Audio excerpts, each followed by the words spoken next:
जियो का शक। जी अस्सलाम वालेकुम। जी,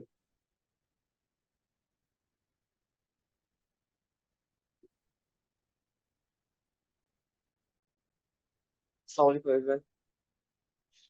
अच्छा, आज हमारी लाइव सेशन में हम जो प्रोजेक्ट बनाने वाले हैं उसका नाम है करेंसी कन्वर्टर।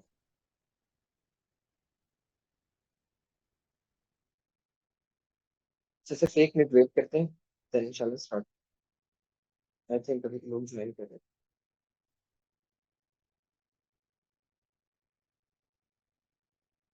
जी कशा आप लाइव हैं, जब तक आप हेलो हाय कर लें और फिर क्योंकि वो स्ट्रीम लाइव जा रही है तो आप ब्रेक करेंगे तो वो फिर स्ट्रीम परेशान ना हो जाए। आप चलो। कंटिन्यू करें इसको, क्या करेंगे। अच्छा, आज का जो हमारा एजेंडा है उसको समझ बना लें। करेंसी कन्वर्टर है। जैसे करेंसी कन्वर्टर ऐप का सबसे पहले हमें कम करते हैं, हमेशा खरीद सकते हैं यहाँ पे। तो हमें करना क्या है? आई थिंक स्क्रीन में से नहीं हो रही।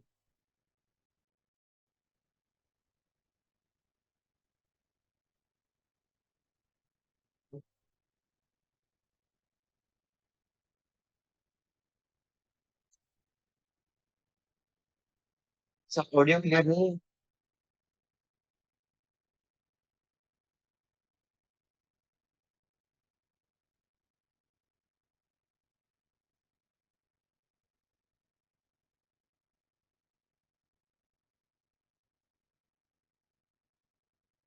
मेरी स्क्रीन विजिबल हो रही है आपके सामने? बता दें। जी मैसेज करते हैं, स्क्रीन शेयर हो रही है।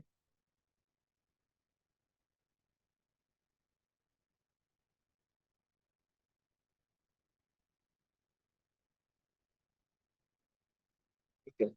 सो एक नक्शा पिछले क्लास में बनाना क्या है? बेसिकली हमने बनाना है करेंसी कन्वर्टर है। इस ऐप में होगा क्या कि सबसे पहले हमें यूजर एक इनपुट देगा, जैसे आप लोगों ने गूगल पे देखा होगा। फिर यहाँ पे मैं जाऊँ, गूगल टू, ठीक है, ये देखो। वहाँ पे आप एक करेंसी देते हैं जिस करेंसी से आपने कन्वर्ट करना हो, दूसरी करेंसी देते हैं जिसमें कन्वर्ट करना हो। उसको बाद में अपनी एक नेम सेट करते हैं आप। तो क्या मुझे पता है $2 कितने होते हैं, इसे कहते हैं। और किसी को $3 कितने होते हैं, तो मुझे गूगल पे आपने बताया कितने होते हैं। यहाँ से अपनी करेंसी कह सकता हूँ कि किस करेंसी से मुझे किस करेंसी में कन्वर्ट करना है। तो साहब मैं कह रहा हूँ कि यहाँ पे मुझे चाहिए भाई इंडियन रुपीज से पाकिस्तानी रुपीज में कन्वर्ट करना है। मैंने कहा 3 इंडियन रुपीज कितने होते हैं, तो मुझे गूगल ने कहा कि 10 पाकिस्तानी रुपीज होते हैं। कुछ इस किस्म का ही हम डिजाइन लिखे हैं, उसी रहेगा इस पे होगा।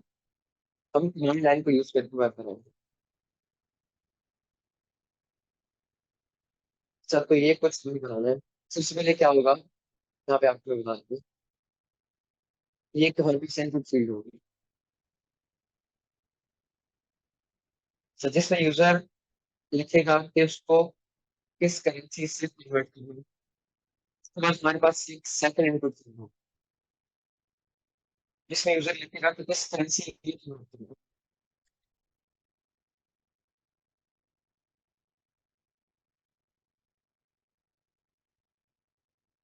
दूसरी हमारे पास इनपुट फील्ड होगी जिसमें होगा कि कितने हमें कन्वर्ट करना है। तो फिर क्यों हम इनपुट फील्ड की बेस पे हम काम करेंगे।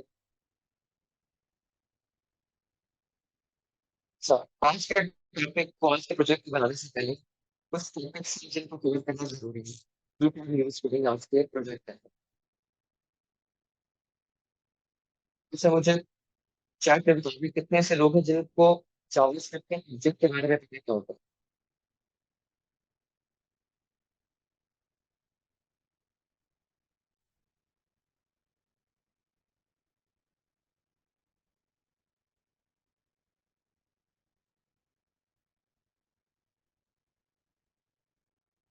और कशा ये वॉइस का शायद इशू आ रहा है, मैं समझा कि मेरे प्रॉब्लम है। मैंने दूसरी स्ट्रीम पे भी ऑन करके देखा है तो स्टूडेंट के मैसेजेस भी आ रहे होंगे, आपने देखा है कि वॉइस आपकी शायद थोड़ी डिस्टॉर्ट आ रही है।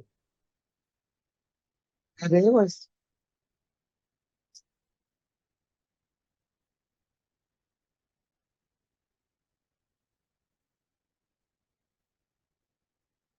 हस्सा है हाँ, ऑफलाइन वॉइस। मीटिंग में अपना माइक ऑन। हस्सा मीटिंग में ना वो वॉइस ऑन करे अपना, बताएं कि उनको वॉइस सही आ रही है। अच्छा प्लीज जो माइक ऑन करके बताना वॉइस क्लियर है या नहीं। हफ्सा सर बेस कोई नहीं होता है। जी वॉइस नहीं उबैद आ रही, भी। क्लियर नहीं है।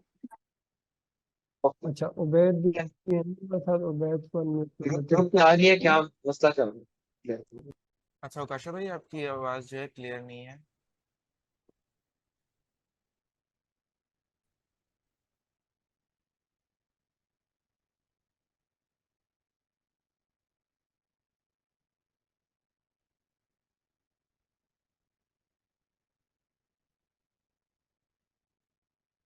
क्लियर आ रही है आवाज। नहीं, थोड़ा सा अभी भी इंटरप्ट कर रही है आपकी वॉइस जो है ना, थोड़ी सी अभी भी इंटरप्ट कर रही है।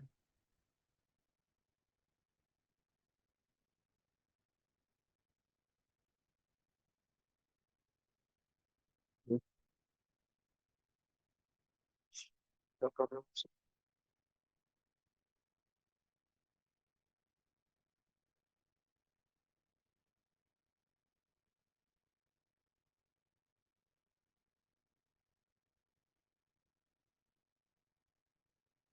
सब बताएं क्लियर है बस।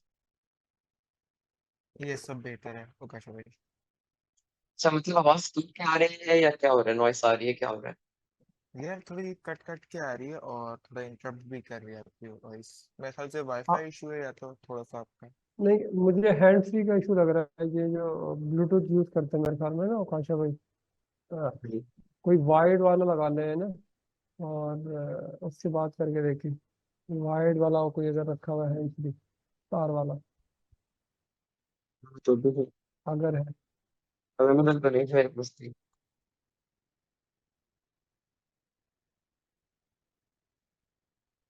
वो सोचा खराब आ रही है आवाज से। नहीं, अभी भी थोड़ा इंटरप्ट कर रही है आपकी आवाज़ उकाशा भाई।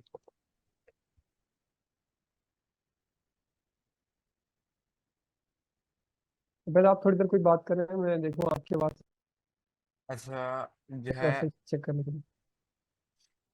Hello, mike testing, sir mike मुझे 2 मिनट टेस्टिंग। चाहिए जस्ट। ओके उकाशा भाई। अच्छा, आज के जो हमने प्रोजेक्ट बनाना है वो करेंसी कन्वर्टर हम लोग ने उकाशा भाई ने बनवाना है, जिसमें बेस हमारी कुछ इस टाइप से होगी कि यूजर एक हमारे पास आएगा, वो हमें जो है अपनी सबसे पहले अपनी करेंसी बताएगा कि उसके पास कौन सी करेंसी है। जस्ट लाइक वो हमें बता सकता है कि PKR है, डॉलर है, यूरो है। उसको हम इस तरह से उससे इनपुट लेंगे, वो हमें अपनी करेंसी बताएगा। देन फिर उसके बाद वो हमें अपनी दूसरी करेंसी बताएगा।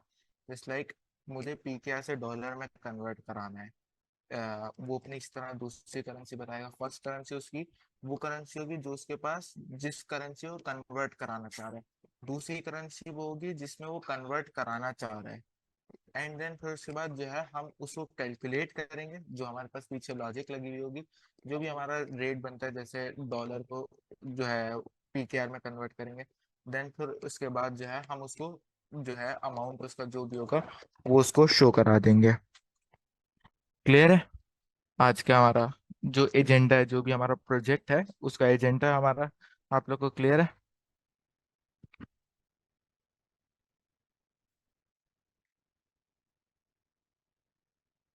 जी यस। कौशल भाई, इसकी आवाज़ तो काफ़ी बेहतर है। उबैद की भी आप देखें, अब आप बात करें।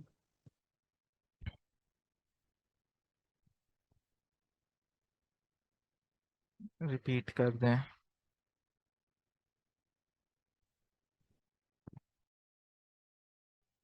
वेट कर लेते हैं थोड़ा सा उकाशा भाई की माइक सेट हो जाए ना, देन फिर उसके बाद वो स्टार्ट करते हैं।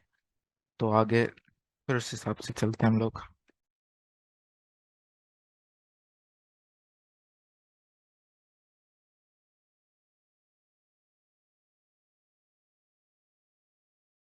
मेरा तो थोड़ा आवाज सही आ रही है।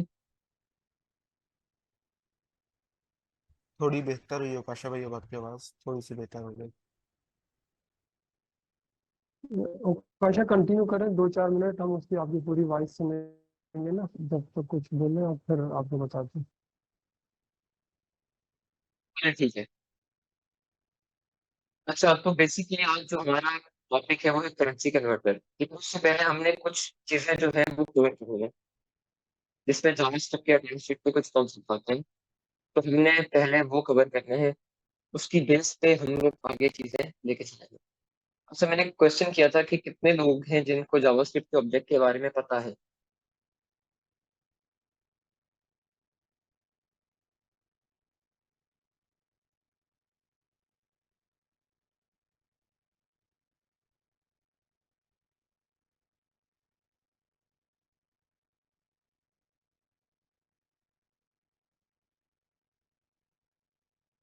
अच्छा उकाशा, मैंने माइक सबका ना म्यूट किया हुआ है, थोड़ा को म्यूट कर सकते हैं।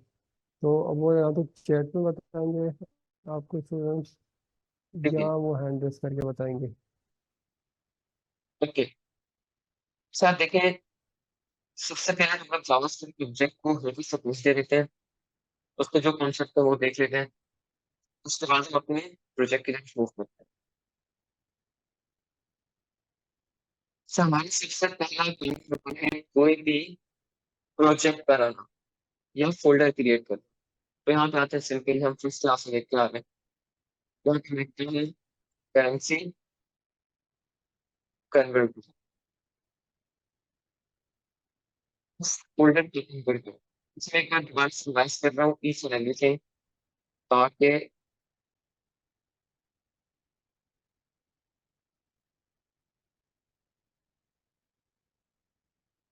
सब इस फोल्डर को हमने क्या करना है, टर्मिनल में ओपन करना है। तो इस फोल्डर को टर्मिनल में ओपन करने के लिए यहाँ पे हम लिखेंगे जाके CMD। इधर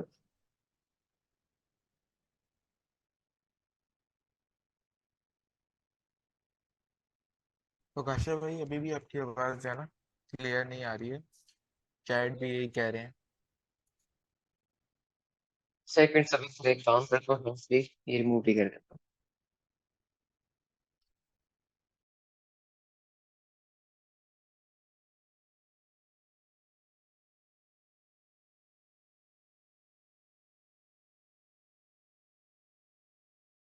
उकाशा, आपके साथ जो ये को होस्ट हैं हफ्सा, अगर वो करवा सकती हैं तो उनको दे दें, या उबैद को, अगर अब आप आवाज बेहतर क्लियर आ रही समझते है?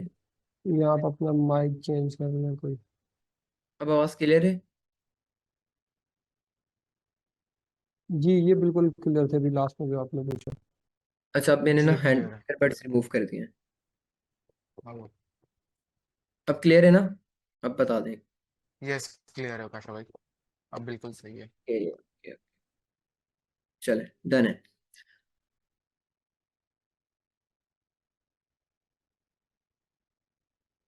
ओके। अच्छा, तो मैं कह रहा था एक बार दोबारा से रिपीट कर लेते हैं चीजों को, सब कुछ रिमूव करते हैं। देखिए, हम जब भी टाइप स्क्रिप्ट की बात करते हैं, टाइप स्क्रिप्ट के किसी भी प्रोजेक्ट की बात करते हैं, सबसे पहले हमने बनाना होता है एक फोल्डर। हम यहाँ पे जाए न्यू, फोल्डर का कोई भी नाम रखना होता है, तो मैं कह रहा हूँ करेंसी कन्वर्टर, ये मेरे फोल्डर का नाम है। अब इस फोल्डर को ओपन करना है। अच्छा, अब इस फोल्डर को हमने VS कोड में ओपन करना है। उससे पहले हमें इसको टर्मिनल में ओपन करना है।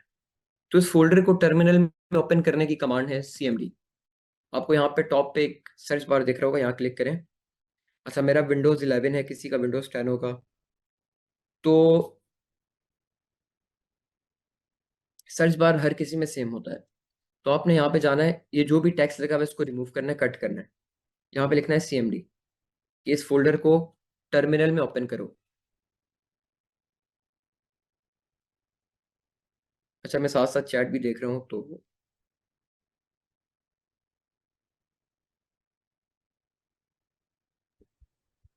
क्लियर है अभी तक तो काशा भाई, ओके आप मूव करें आगे। चले। अच्छा, अब इस फोल्डर को हमने टर्मिनल में ओपन करना है, तो मैंने लिखा CMD, ये मेरा प्रोजेक्ट या फोल्डर टर्मिनल में ओपन हो गया। अच्छा, अब इसको मुझे VS कोड में भी ओपन करना है, तो जल्दी से बता दें क्या कमांड है VS कोड में इस प्रोजेक्ट को ओपन करने की, चैट पे बता दें।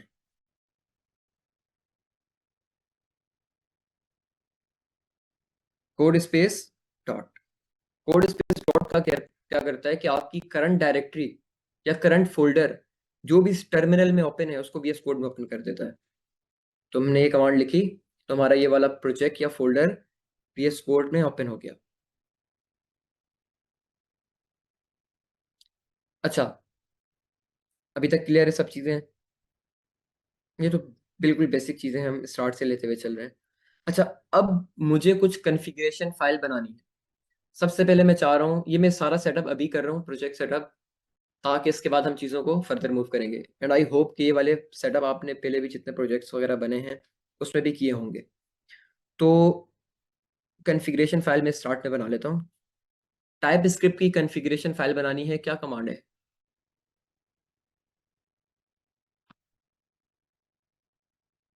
टाइप स्क्रिप्ट की कॉन्फ़िगरेशन फाइल बनानी है तो क्या कमांड है? TSC --init। कॉन्फ़िगरेशन फाइल बन गई। अब हमें बनानी है Node.js की कॉन्फ़िगरेशन फाइल, ये पैकेज की कॉन्फ़िगरेशन फाइल बनानी है। अगर सिंपल कहें तो पैकेज डॉट जेसन की फाइल बनानी है। क्या कमांड है?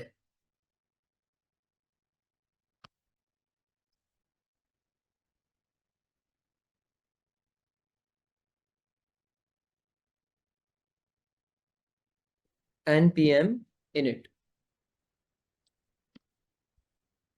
अच्छा, अब npm init के साथ सबसे पहले तो npm init लिख के देखते हैं। कुछ क्वेश्चन पूछेगा हमारे से कि आपने जो प्रोजेक्ट बना रहे हैं Node.js का प्रोजेक्ट, उसकी कुछ कॉन्फ़िगरेशन सेट कर दें।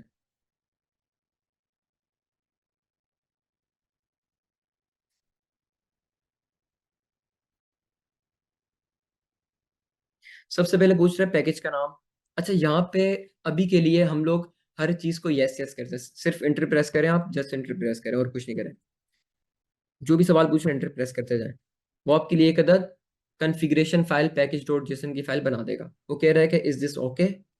मैंने कहा भाई ओके, डन। यहाँ पे आप देखें आपके पास एक पैकेज जेसन की फाइल बन गई। नहीं नहीं काशा अब भाई, ये दो ये फाइल्स। बहुत लंबा नहीं हो गया कि हम एंटर एंटर एंटर एंटर करे जा रहे हैं? ये थोड़ा अच्छा, लंबा लंबा हो तरीका नहीं गया। हो गया? चलो डिलीट करते हैं इसको, कुछ और शॉर्टकट देखते हैं। डिलीट ठीक करते है, हैं। हर जगह शॉर्टकट चाहिए होता है ना हमें, टाइम हाँ वेस्ट बिल्कुल। नहीं कर सकते हम। बिल्कुल, मैंने फाइल डिलीट कर दी पैकेज जेसन की। अब मुझे इसके सवालों के जवाब नहीं देने। मैं चाह रहा हूँ एक ऐसी कमांड लिखूं जिससे ये मुझे खुद बना दे। npm init तक तो पहली वाली कमांड मैंने लिखा, npm init आगे स्पेस, आगे मैंने कहा -5। इसका मतलब है कि आप जो भी सवाल पूछ रहे हो सबको यस ही कंसिडर करो। जितने भी आपने मेरे से सवाल पूछे थे उसको सबको यस कंसिडर करके पैकेजेशन की फाइल बना। मैंने कहा ठीक है। ये देखें, बगैर कोई सवाल पूछे type script sorry package dot JSON की फाइल मेरे लिए बन गई। जो काम पहले पैकेज जेसन में था सेम काम यहाँ पे। अच्छा, अब हमने दो फाइल्स अपनी बना ली। अब हमारा मेन काम है कोडिंग करना। क्या मेन काम है? कोडिंग करना। कोडिंग करने के लिए क्या करते हैं हम लोग? एक अदद फाइल क्रिएट करते हैं। और फाइल क्रिएट करने के लिए आप लोग देख लेना, यहाँ पे दो आपको 4 बटन दिख रहे हैं टोटली, जिसमें से एक है न्यू फोल्डर का और एक है न्यू फाइल का। हमने न्यू फाइल क्रिएट करनी है, ना कि फोल्डर। तो आप इस पर क्लिक करेंगे, यहाँ पे आप कुछ भी नाम रख लें। मैंने कहा index dot T S. Dot T S का मतलब मेरी फाइल का नाम, सॉरी डॉट टी एस का मतलब एक्सटेंशन टाइप स्क्रिप्ट की। इंडेक्स मेरी फाइल का नाम, आगे डॉट टी एस का मतलब टाइप स्क्रिप्ट की फाइल बनने जा रही है। मैंने कहा बना दो। उसने कहा ठीक है। अच्छा, यहाँ पे कितने ऐसे लोग हैं मुझे एक चीज बताएं जिनको पता है कि वेरिएबल में हम क्या स्टोर करते हैं और हमारे पास एरेज क्या होती हैं। ज्यादा डेप्थ में जाने की जरूरत नहीं है, थोड़ा बहुत पता हो कि ये चीजें क्या होती हैं। कितनों को पता है कि एरे क्या होता है और वेरिएबल क्या होता है? डेटा। ओके, तकरीबन सबको ही पता है कि वेरिएबल क्या होता है। एरे का मोस्ट प्रोबेबली 60-70% लोगों को पता होगा। ओके, अच्छा, अब यहाँ पे जो सबसे समझने वाली चीज है वो ये है कि हम वेरिएबल बनाते क्यों हैं।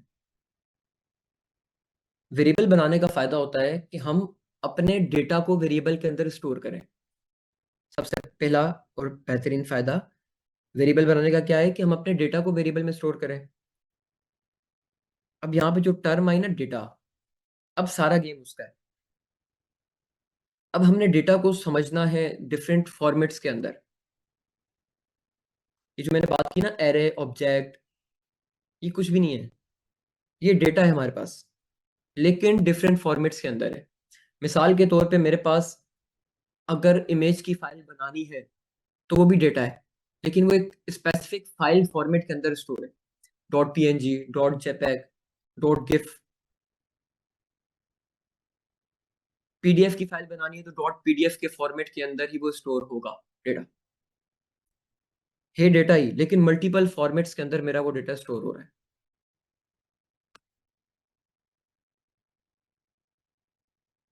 अच्छा, कुछ लोग कह रहे हैं कि वॉइस अभी भी क्लियर नहीं है, तो बता दें।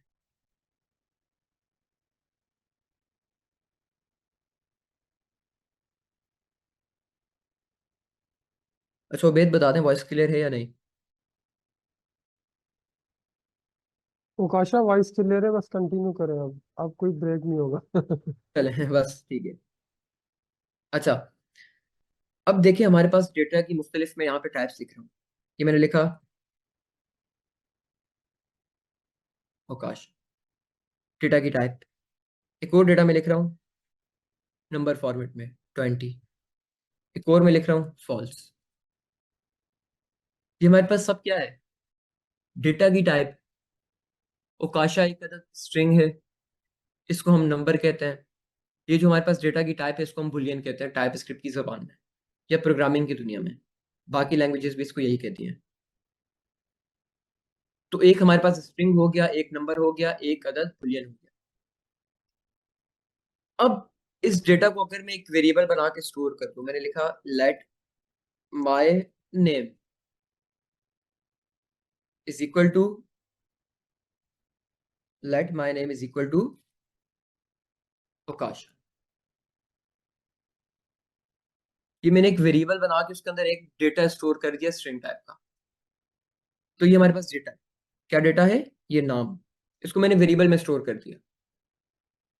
अच्छा, अब आप लोगों ने अगर इंक्वायरर यूज किया है तो आप लोगों को एरे के बारे में भी पता होगा। ये लास्ट जो हमारा प्रोजेक्ट था, I think to do app था, तो टू डू ऐप के अंदर भी आप लोगों ने एरे को वाइडली यूज किया है। एरे क्या होता है, जब भी हमारे पास कोई ऐसा केस आ जाए कि हमें एक ही टाइप का डेटा, मिसाल के तौर पे एक ही तरीके का डेटा, उसको स्टोर करना। फॉर एग्जाम्पल, मेरी एक क्लास है, क्लास के अंदर मल्टीपल स्टूडेंट्स बैठे हैं। अब मुझे हर स्टूडेंट का नाम स्टोर करना है।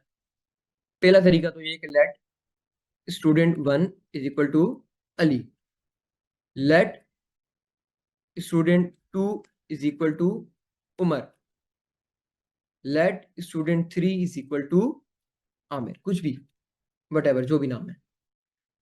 अब मुझे स्टूडेंट का डेटा स्टोर करना है। स्टूडेंट्स के लिए मैं कुछ एप्लीकेशन बना रहा हूँ क्लास के लिए, तो स्टूडेंट्स का डेटा मैंने इस तरीके से स्टोर कर लिया। एक तरीका ये था कि हर स्टूडेंट के लिए वेरिएबल बनाते जाओ, वेरिएबल बनाते जाओ। अब कितने वेरिएबल बनाऊंगा भाई मैं, कितने वेरिएबल बनाऊंगा, जितने स्टूडेंट होंगे, अगर कोई एडिशन स्टूडेंट आएगा तो उसके लिए अलग वेरिएबल बनाओ। तो ये मेरा कोड बिल्कुल देखने में भी गंदा हो जाएगा, कितने सारे वेरिएबल्स बनाए हुए हैं आपने।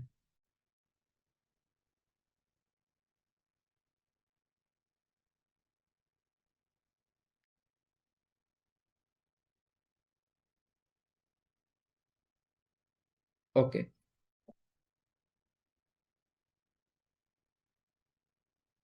अच्छा स्क्रीन जूम कर दूं तो कर देते हैं। आई होप अब क्लियर होगी। अच्छा, तो ये मेरे पास कुछ स्ट्रिंग किस्म का डेटा था। अब मुझे स्टूडेंट्स के नाम के साथ साथ उनकी एज या रोल नंबर भी स्टोर करने हैं। तो यहाँ पे मैं जाऊँगा late std1 name, sorry as, अब मैं इनके नाम के साथ साथ इनकी एज भी स्टोर करूंगा, लेट std2 एज।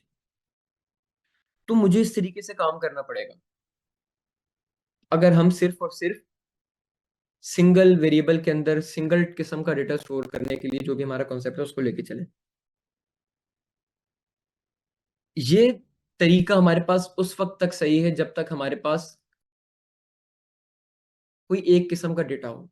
मिसाल के तौर पे पाई की वैल्यू स्टोर करनी है, हमारी एप्लीकेशन में यूजर का नाम स्टोर करना है, हमारी एप्लीकेशन के अंदर कुछ ऐसा काम करना है जो कि एक से दो बार हो रहा हो।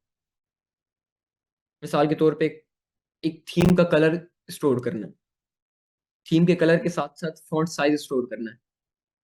तो इस काम के लिए तो हमारे पास इस किस्म के डेटा बेहतरीन है, इस किस्म के डेटा को यूज करो और स्टोर कर लो। लेकिन अब मेरे पास, जैसे मैंने बात की कि मुझे मल्टीपल स्टूडेंट्स का नाम स्टोर करना है, उसके लिए मेरे पास सिंपल डेटा वेरिएबल्स में स्टोर करना ये अप्रोच बेहतर नहीं है। तो उसके लिए हम सेकंड डेटा टाइप को देखते हैं कि एक अलग डेटा टाइप है हमारे पास। नंबर, स्ट्रिंग, बुलियन, इनको हमने देख लिया। अब एक अलग डेटा टाइप है जिसको हम कहते हैं एरे। एरे बना के मल्टीपल स्टूडेंट्स का डेटा स्टोर कर लो। अच्छा, अब एरे बनाने के लिए हमें क्या करना पड़ेगा? सबसे पहले लगाने होंगे दो स्क्वायर ब्रैकेट। स्क्वायर ब्रैकेट का मतलब कि अब आपका एरे की बाउंड्री शुरू होगी। अब इन स्क्वायर ब्रैकेट के बीच में आप मल्टीपल स्टूडेंट्स के नाम स्टोर कर सकते हैं।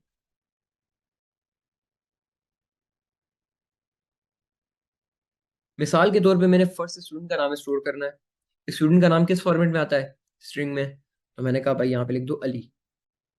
अब मुझे एक और स्टूडेंट का नाम स्टोर करना है। अब मुझे मल्टीपल वेरिएबल्स बनाने की जरूरत नहीं है। अब मेरा डेटा पूरा का पूरा एक अदद एरे है। मैंने कहा सेकंड का करना है, सेकंड का कर दो, यहाँ पे लिखो आमिर।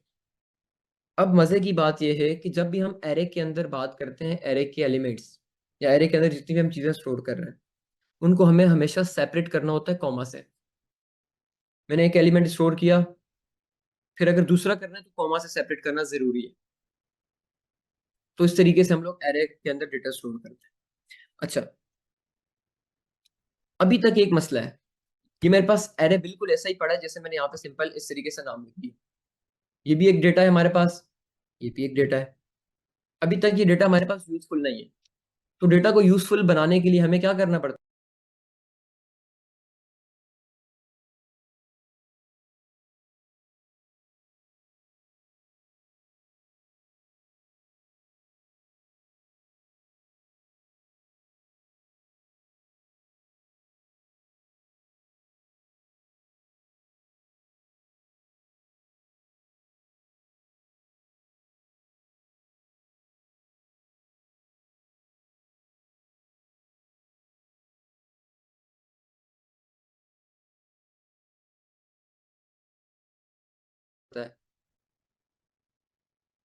मुझे बताएं, डेटा को यूजफुल बनाने के लिए हमें क्या करना पड़ता है?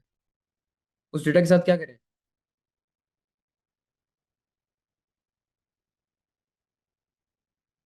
स्टोर कर दें। कहाँ पे? वेरिएबल्स के अंदर। इस डेटा को हम वेरिएबल में स्टोर कर देते हैं। मैंने कहा let students is equal to, आगे हमारा डेटा, मल्टीपल डेटा है, मल्टीपल स्टूडेंट्स का डेटा है, तो इस तरीके से स्टोर कर लें। अच्छा, एक मिनट प्लीज होल्ड करना। अच्छा उबैद, आप इसको एक बार रिवाइज करवा दो, फिर आगे चलते हैं।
अच्छा सॉरी वो अच्छा कुछ स्टूडेंट कह रहे हैं कि हम यहाँ प्रोजेक्ट बनाने आए थे, तो ये क्या हो रहा है?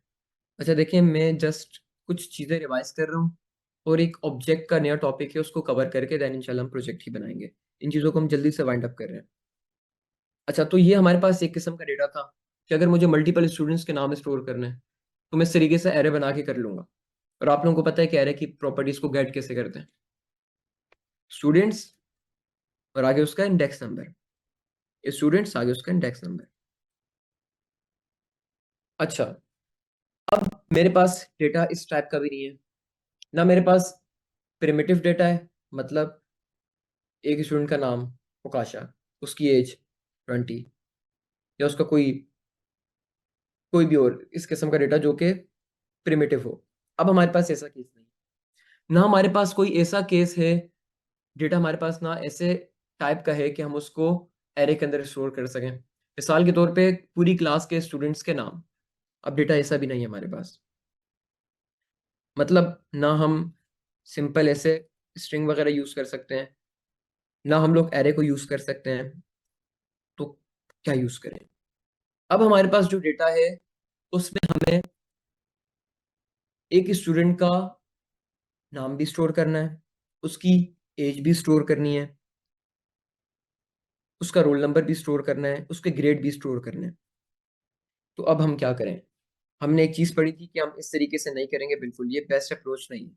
लेट स्टूडेंट वन नेम, फिर लेट स्टूडेंट वन एज, ये तरीका था, हम इस तरीके से नहीं करेंगे। तो फिर क्या करें? इस प्रॉब्लम को सॉल्व करने के लिए हमारे पास जो भी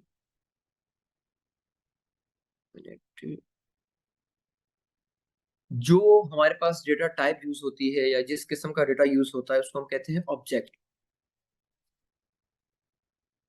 ऑब्जेक्ट के अंदर क्या होता है, आप लोगों ने काफी ऐसे लोग होंगे जिनका सीएनएसी बना होगा, तो सीएनएसी पे आप लोग जरा गौर करके देखें, वहां पे लिखा होता है नेम, आगे आपका नाम, नीचे लिखा होता है जेंडर, आगे आपका जेंडर, कॉलन लगा होता है या कभी कभी equal to, I don't know क्या लगा होता है, मैंने अभी देखा नहीं है।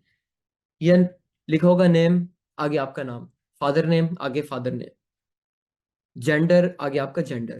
तो इस तरीके से आपका डेटा स्टोर हुआ होता है। तो हमें भी कुछ इस तरीके का काम करना है।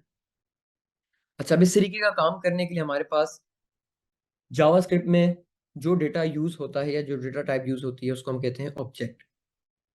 ऑब्जेक्ट बनाने के लिए हमें क्या करना पड़ता है? सबसे पहले लगाने होते हैं करली ब्रैकेट।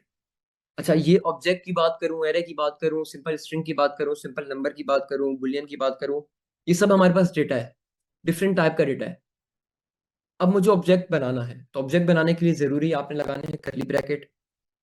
अच्छा करली ब्रैकेट के अंदर आप लोगों ने की वैल्यू पेयर की सूरत में अपना डेटा स्टोर करना है। मिसाल के तौर पे मुझे स्टूडेंट का नाम चाहिए, मैंने लिखा नेम, अब मैंने बीच में लगाया कॉलन, कॉलन लगाने के बाद मैंने नेम स्टोर किया काश।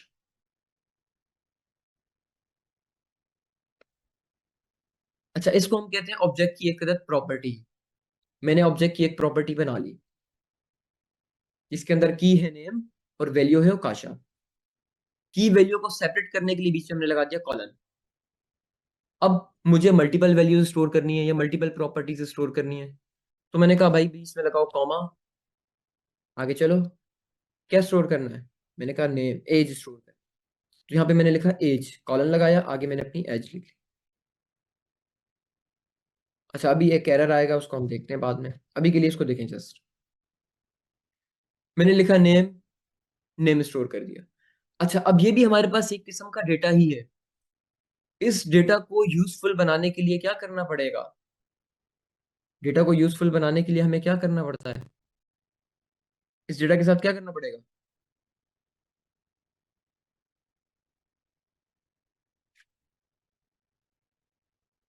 अच्छा कमेंट्स नहीं आ रहे, मैं कमेंट देख रहा हूँ कैसे चैट। कमेंट बंद किए थे, कहे तो ऑन कर दूं, क्योंकि वो स्टूडेंट कह रहा था कि बहुत ज्यादा चैट शुरू हो गई थी कि कोड समझ चले नहीं आ ठीक रहा है, है, नो इतनी प्रॉब्लम, चेकिंग हो रही है। चले कोई नहीं। इस किस्म तो के आप जब डेटा को कहेंगे ना, मैं स्टोर ऑन करने, करके फिर कमेंट्स ले लेंगे। चले अभी ले लें, एक मिनट। एक सवाल है, क्वेश्चन ये है कि ये भी हमारे पास एक किस्म का डेटा है, इस डेटा को स्टोर करने के लिए हमें क्या करना पड़ेगा? जो मैंने पहले बात कही थी सेम वही है, जस्ट एक बार बता दें।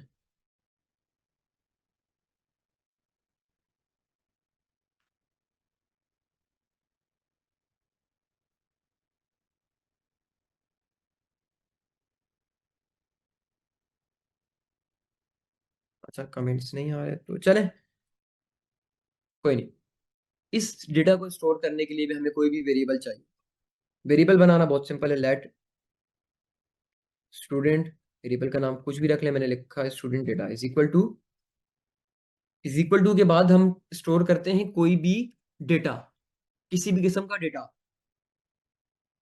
तो इस केस में मैंने अपना डेटा स्टोर कर दिया पूरा का पूरा ऑब्जेक्ट। ये मेरा पूरा का पूरा ऑब्जेक्ट एक किस्म का डेटा है, तो मैंने पूरा का पूरा ऑब्जेक्ट स्टोर कर दिया। जहां तक क्लियर है कि ऑब्जेक्ट क्या होते हैं, क्योंकि हम ऑब्जेक्ट को यूज करेंगे।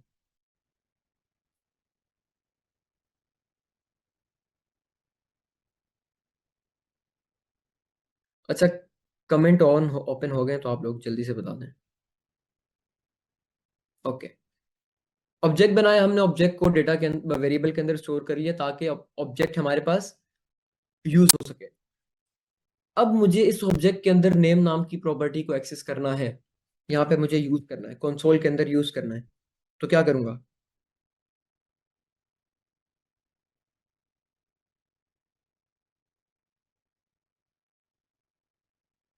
ऑब्जेक्ट की नेम नाम की प्रॉपर्टी को मैंने यूज करना है।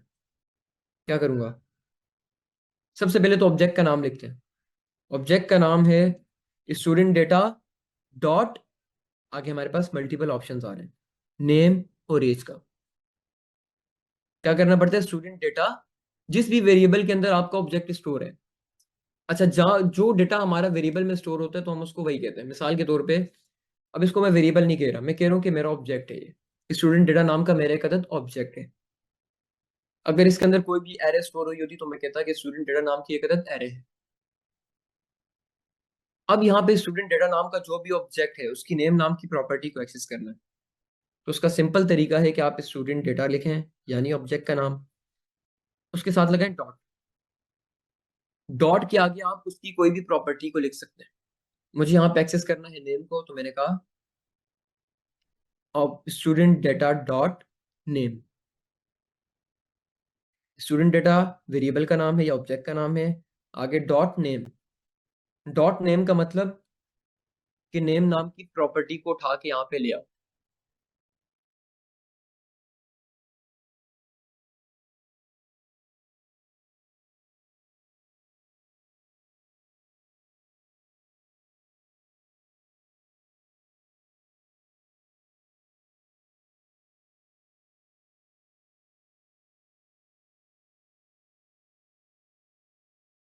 अच्छा ये तरीका था हमारे पास ऑब्जेक्ट की प्रॉपर्टी को एक्सेस करने का। अब आसान हो गया ना, एक ही वेरिएबल बनाया उसमें मल्टीपल डेटा स्टोर कर दिया। मिसाल के तौर पे आगे चल के मुझे रोल नंबर भी स्टोर करना है, तो मैंने लिखा रोल नंबर, कॉलन लगाया, आगे मैंने लिखा ABC 1234, ये मेरा रोल नंबर है, इसको भी स्टोर कर दिया। अब कुछ और आगे चल के एड्रेस स्टोर करना है, तो मैंने लगाया कॉमा, आगे चल के मैंने लिखा यहाँ पे न्यू प्रॉपर्टीज ऐड कर रहा हूँ मैंने लिखा कराची। तो इस तरीके से मैं अपने ऑब्जेक्ट के अंदर मल्टीपल प्रॉपर्टीज ऐड कर सकता हूँ, और उसको एक्सेस करने के लिए ऑब्जेक्ट का नाम, आगे डॉट, आगे प्रॉपर्टी का नाम। इस तरीके से मैं प्रोजेक्ट ऑब्जेक्ट की प्रॉपर्टीज को एक्सेस कर सकता हूँ। तो इसको एक बार कंसोल करके देख लेते हैं। सबसे पहला काम है हमारा इस फाइल को जावास्क्रिप्ट के अंदर कन्वर्ट करना। तो उसकी कमांड है tsc, आगे फाइल का नाम index.ts। जावास्क्रिप्ट की फाइल मेरी बन गई। अब इस जावास्क्रिप्ट की फाइल को चलाना है, कमांड है node index.js। ये देखिए ऑब्जेक्ट की प्रॉपर्टी मेरे पास यहाँ पे एक्सेसिबल हो गई और कंसोल में प्रिंट हो गई। तो इस तरीके से हम ऑब्जेक्ट की प्रॉपर्टीज को एक्सेस करते हैं। अच्छा अब मजे की बात बताता हूँ, वो ये है कि ऑब्जेक्ट की प्रॉपर्टी को एक्सेस करने का हमारे पास एक और भी तरीका होता है। ऑब्जेक्ट की प्रॉपर्टी को एक्सेस करने का हमारे पास एक और तरीका होता है। एक तो मैंने लिखा स्टूडेंट डेटा डॉट नेम, वो तरीका मुझे कौन बताएगा। ऑब्जेक्ट की प्रॉपर्टी को एक्सेस करना है, लेकिन डॉट वाली नोटेशन के बगैर करना है।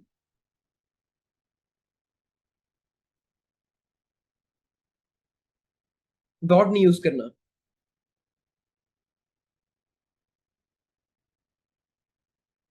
बिल्कुल। काफी स्टूडेंट कह रहे हैं कि स्क्वायर स्क्वायर ब्रैकेट लगा दो, चेक कर लेते हैं। मैंने लिखा है स्टूडेंट डेटा। अब स्टूडेंट्स काफी सारे ये कह रहे हैं कि यहाँ पे स्क्वायर ब्रैकेट लगा दो। लगा दो। स्क्वायर ब्रैकेट लगाने के बाद अब यहाँ पे मुझे एक अदद स्ट्रिंग ऐड करना होगा अपनी प्रॉपर्टी का नाम। ये देखें, यहाँ पे मैंने लगाया स्क्वायर ब्रैकेट और मैंने लगाया डबल या सिंगल कोट। मल्टीपल ऑप्शंस आ गए। वो कह रहे हैं नेम को एक्सेस करना है, एड्रेस को करना है, एज को करना है, रोल नंबर होगा। मैंने कहा भाई नेम को एक्सेस करना है मुझे। तो इस तरीके से हम एक दूसरे तरीके से ऑब्जेक्ट की प्रॉपर्टी को एक्सेस कर सकते हैं। दो तरीके हैं ऑब्जेक्ट की प्रॉपर्टी को एक्सेस करने के। पहला तरीका है डॉट नोटेशन के साथ। मैंने लिखा dot student data dot name. दूसरा तरीका है स्टूडेंट डेटा, आगे लगाओ स्क्वायर ब्रैकेट और आगे प्रॉपर्टी का नाम लिख दो। मैंने कहा प्रॉपर्टी का नाम है नेम। इसको चला के देखते हैं। सबसे पहले करते हैं ट्रांसफर फाइल, उसको रन करके ये देखिए, नेम की जगह मुझे एज एक्सेस करना है तो मैंने लिखा एज।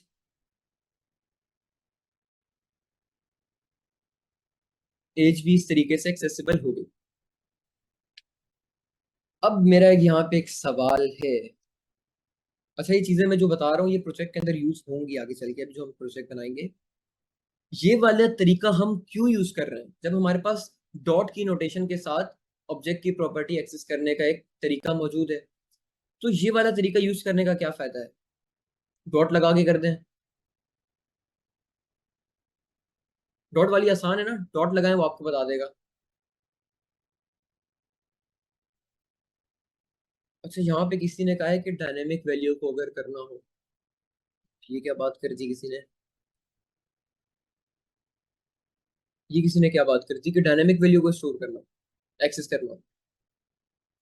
मिसाल के तौर पे हमें किसी भी ऑब्जेक्ट की डायनेमिक प्रॉपर्टी को एक्सेस करना है अगर, तो डायनेमिक से मुराद मेरे पास एक अदद ये वेरिएबल है, let property is equal to name. अब मुझे इस वेरिएबल की मदद से ऑब्जेक्ट की प्रॉपर्टी को एक्सेस करना है। अब मुझे वेरिएबल का नाम, अब इसको ऐसे समझें, मिसाल के तौर पे ये प्रॉपर्टी का नाम मुझे यूजर इनपुट बॉक्स में देगा कि भाई मुझे नेम को एक्सेस करना है या मुझे एज को एक्सेस करना है। ये वाला वेरिएबल प्रॉपर्टी का नाम मुझे यूजर इनपुट बॉक्स में देगा। यूजर से मैं इसको एक्सेस करूंगा, यूजर देगा।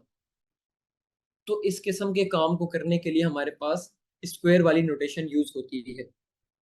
कैसे होती है? अब यहाँ पे मुझे प्रॉपर्टी को एक्सेस करना है। अब यहाँ पे अगर मैं लिखूं स्टूडेंट डेटा डॉट प्रॉपर्टी, तो इस तरीके से तो मैं एक्सेस नहीं कर सकता भाई, क्योंकि डॉट प्रॉपर्टी अगर मैं लिखूंगा तो वो यहाँ पे इस ऑब्जेक्ट के अंदर डॉट प्रॉपर्टी को चेक करेगा। वो कहेगा कि प्रॉपर्टी नाम की कोई भी यहाँ पे प्रॉपर्टी पड़ी हुई है, ऐसे वो इस तरीके से चेक करेगा। लेकिन इस केस में हमारे पास प्रॉपर्टी नाम की कोई भी प्रॉपर्टी नहीं पड़ी हुई, तो डॉट के साथ मैं नहीं कर सकता। दूसरा तरीका है कि स्क्वायर ब्रैकेट लगाओ, यहाँ पे हार्ड कोडेड वैल्यू देने के बजाय वेरिएबल का नाम लिख लो। अब यहाँ पे एक एरर आ रहा है, उसको अभी के लिए इग्नोर करें। यहाँ पे नहीं लगा, सॉरी यहाँ पे नहीं लगा के। अच्छा, ये एनी जो मैंने लगाया है ये हमारे पास वेरिएबल की टाइप डिफाइन करने के लिए होता है। तो अभी के लिए एनी लगा दें, इसकी डेप्थ में जाने की भी जरूरत नहीं है। इसको हम फर्दर क्लासेस के अंदर ऑन साइड क्लासेस में या लाइव क्लासेस में ही कवर करेंगे। कभी के लिए इसको एनी रखें। एनी का मतलब कि कुछ भी हो सकता है। अब मैंने अपनी वेरिएबल ऑब्जेक्ट की प्रॉपर्टी को एक्सेस करने का तरीका कर दिया थोड़ा सा डायनेमिक। डायनेमिक से मुराद, अब इसको चला के देखते हैं। चला के देखेंगे क्या प्रिंट होगा। क्या प्रिंट हुआ? उकाशा। अब इसको मैं चेंज करके मैं कर रहा हूँ, मुझे एज को एक्सेस करना है तो इसको चेंज करके मैंने एज लिख दिया, तो एज प्रिंट हो गई। इसी तरीके से डायनेमिकली अब मैं ऑब्जेक्ट की प्रॉपर्टी को एक्सेस कर सकता हूँ। जरूरी नहीं है कि ये वैल्यू यहाँ पे हार्ड कोडेड हो, ये वैल्यू यूजर मुझे इनपुट बॉक्स में भी दे सकता है कि मुझे एज को एक्सेस करना है, नेम को करना है, रोल नंबर करना है, एड्रेस करना है। तो इस काम के लिए हम लोग डॉट वाली नोटेशन की बजाय स्क्वायर वाली नोटेशन को यूज करते हैं ऑब्जेक्ट की प्रॉपर्टी को एक्सेस करने के लिए। यहां तक क्लियर है तो बताएं, फिर हम आगे अपने प्रोजेक्ट की तरफ चलते हैं।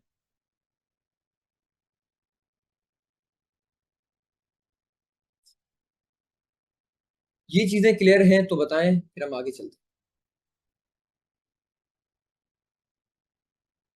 अच्छा, एक बार दोबारा से रिवाइज करवा देता हूँ जल्दी से।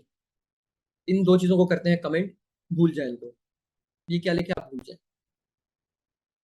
ये हमारे पास एक अदद ऑब्जेक्ट बना हुआ है। ये बताएं कि ये ऑब्जेक्ट क्लियर है कि ऑब्जेक्ट क्या है। जल्दी से बता दें, ये ऑब्जेक्ट क्लियर है, ये ऑब्जेक्ट क्या है हमारे पास। अभी के लिए प्रॉपर्टी एक्सेस करना भूल जाए, सबको क्लियर है। ऑब्जेक्ट हमारे पास एक किस्म का डेटा है भाई, स्टोर कर दिया वेरिएबल के अंदर, काम सेट हो गया। उस वेरिएबल को हमने टाइप भी दे दी एनी। ये इस वजह से दी क्योंकि यहाँ पे आगे चल के हमें एक एरर फेस करना पड़ता, जिसका सोल्यूशन में भी आपको नहीं बता सकता, वो थोड़ा सा कॉम्प्लेक्स है। वो समझने में फिर आप लोगों को थोड़ा सा एडवांस होना पड़ेगा। अभी के लिए यहाँ पे लगाते हैं एनी। ऑब्जेक्ट की प्रॉपर्टी को एक्सेस करना है, बहुत सिंपल है। मैंने लिखा भाई student data dot name, name को एक्सेस कर लिया। मैंने लिखा डॉट एज, एज को एक्सेस कर लिया। अच्छा, सजेशन हमारे पास नहीं आ रही, उसका रीजन है कि हमने इसकी टाइप दे दी है एनी, तो इससे घबराना नहीं है। इसका एक सॉल्यूशन प्रोजेक्ट खत्म होने के बाद मैं आप लोगों को बता भी दूंगा, फिर उसको आप लोग कर लेना। फिर आप लोगों को इसकी सजेशन आना भी स्टार्ट हो जाएंगी, लेकिन अभी के लिए इसको ऐसे ही रखें। स्टूडेंट डेटा डॉट एज एक तरीका ये है प्रोजेक्ट की ऑब्जेक्ट की प्रॉपर्टी ऐड कर एक्सेस करने का। दूसरा तरीका है कि स्क्वायर नोटेशन के साथ एक्सेस करें। मिसाल के तौर पे यहाँ पे मैं लिखूँ स्टूडेंट डेटा, यहाँ पे लगाऊं स्क्वायर ब्रैकेट, और यहाँ पे मैं अपनी प्रॉपर्टी का नाम लिख दूं। मैंने कहा नेम को एक्सेस करना है, मैंने कहा एज को एक्सेस करना है। अब ये देखिए, ये हमारे पास जो भी age, name, address, roll number, ये जो भी हमारे पास प्रॉपर्टी का नाम है, ये आप देखिए स्ट्रिंग के अंदर आ रहा है। तो हम इसको वेरिएबल में स्टोर करके भी तो ला सकते हैं। ये तो हमारा थोड़ा काम आसान नहीं कर देगा कि अगर हमें यूजर से इनपुट बॉक्स में प्रॉपर्टी का नाम लेना है, यूजर हमें इनपुट बॉक्स में प्रॉपर्टी का नाम देगा, हमें पता है स्ट्रिंग फॉर्मेट में हमें मिल जाएगा, तो उसी स्ट्रिंग फॉर्मेट को हम लोग यहाँ पे डायरेक्टली पास करते हैं एक वेरिएबल में स्टोर करके, जैसे हमने यहाँ पे किया। मैंने लिखा प्रॉपर्टी, प्रॉपर्टी के अंदर मैंने एक अदद स्ट्रिंग स्टोर कर दिया। अब इस स्ट्रिंग को स्क्वायर ब्रैकेट के अंदर मैंने यहाँ पे डायरेक्ट वेरिएबल का नाम देके कर दिया। अब बैकग्राउंड में क्या होगा, इस प्रॉपर्टी की जगह पे हमारे पास कुछ इस तरीके का काम हो जाएगा, स्क्वायर ब्रैकेट और ये। अब ये तो वही पहले वाला काम हो गया, स्क्वायर ब्रैकेट से डायरेक्ट एक्सेस कर दो। तो स्क्वायर नोटेशन हम यूज करते हैं डायनेमिक प्रॉपर्टीज को एक्सेस करने के लिए, डायनेमिकली अगर हमें करनी। आई होप कि अब क्लियर होगा। फिर हम आगे चलते हैं प्रोजेक्ट की तरफ। डन, क्लियर है। अब जो हमारा सबसे पहला काम है, हमें पूरे के पूरे प्रोजेक्ट को सेटअप करना है। यूजर से इनपुट लेने के लिए हम लोग एक अदद पैकेज यूज कर रहे हैं। उस पैकेज का क्या नाम है?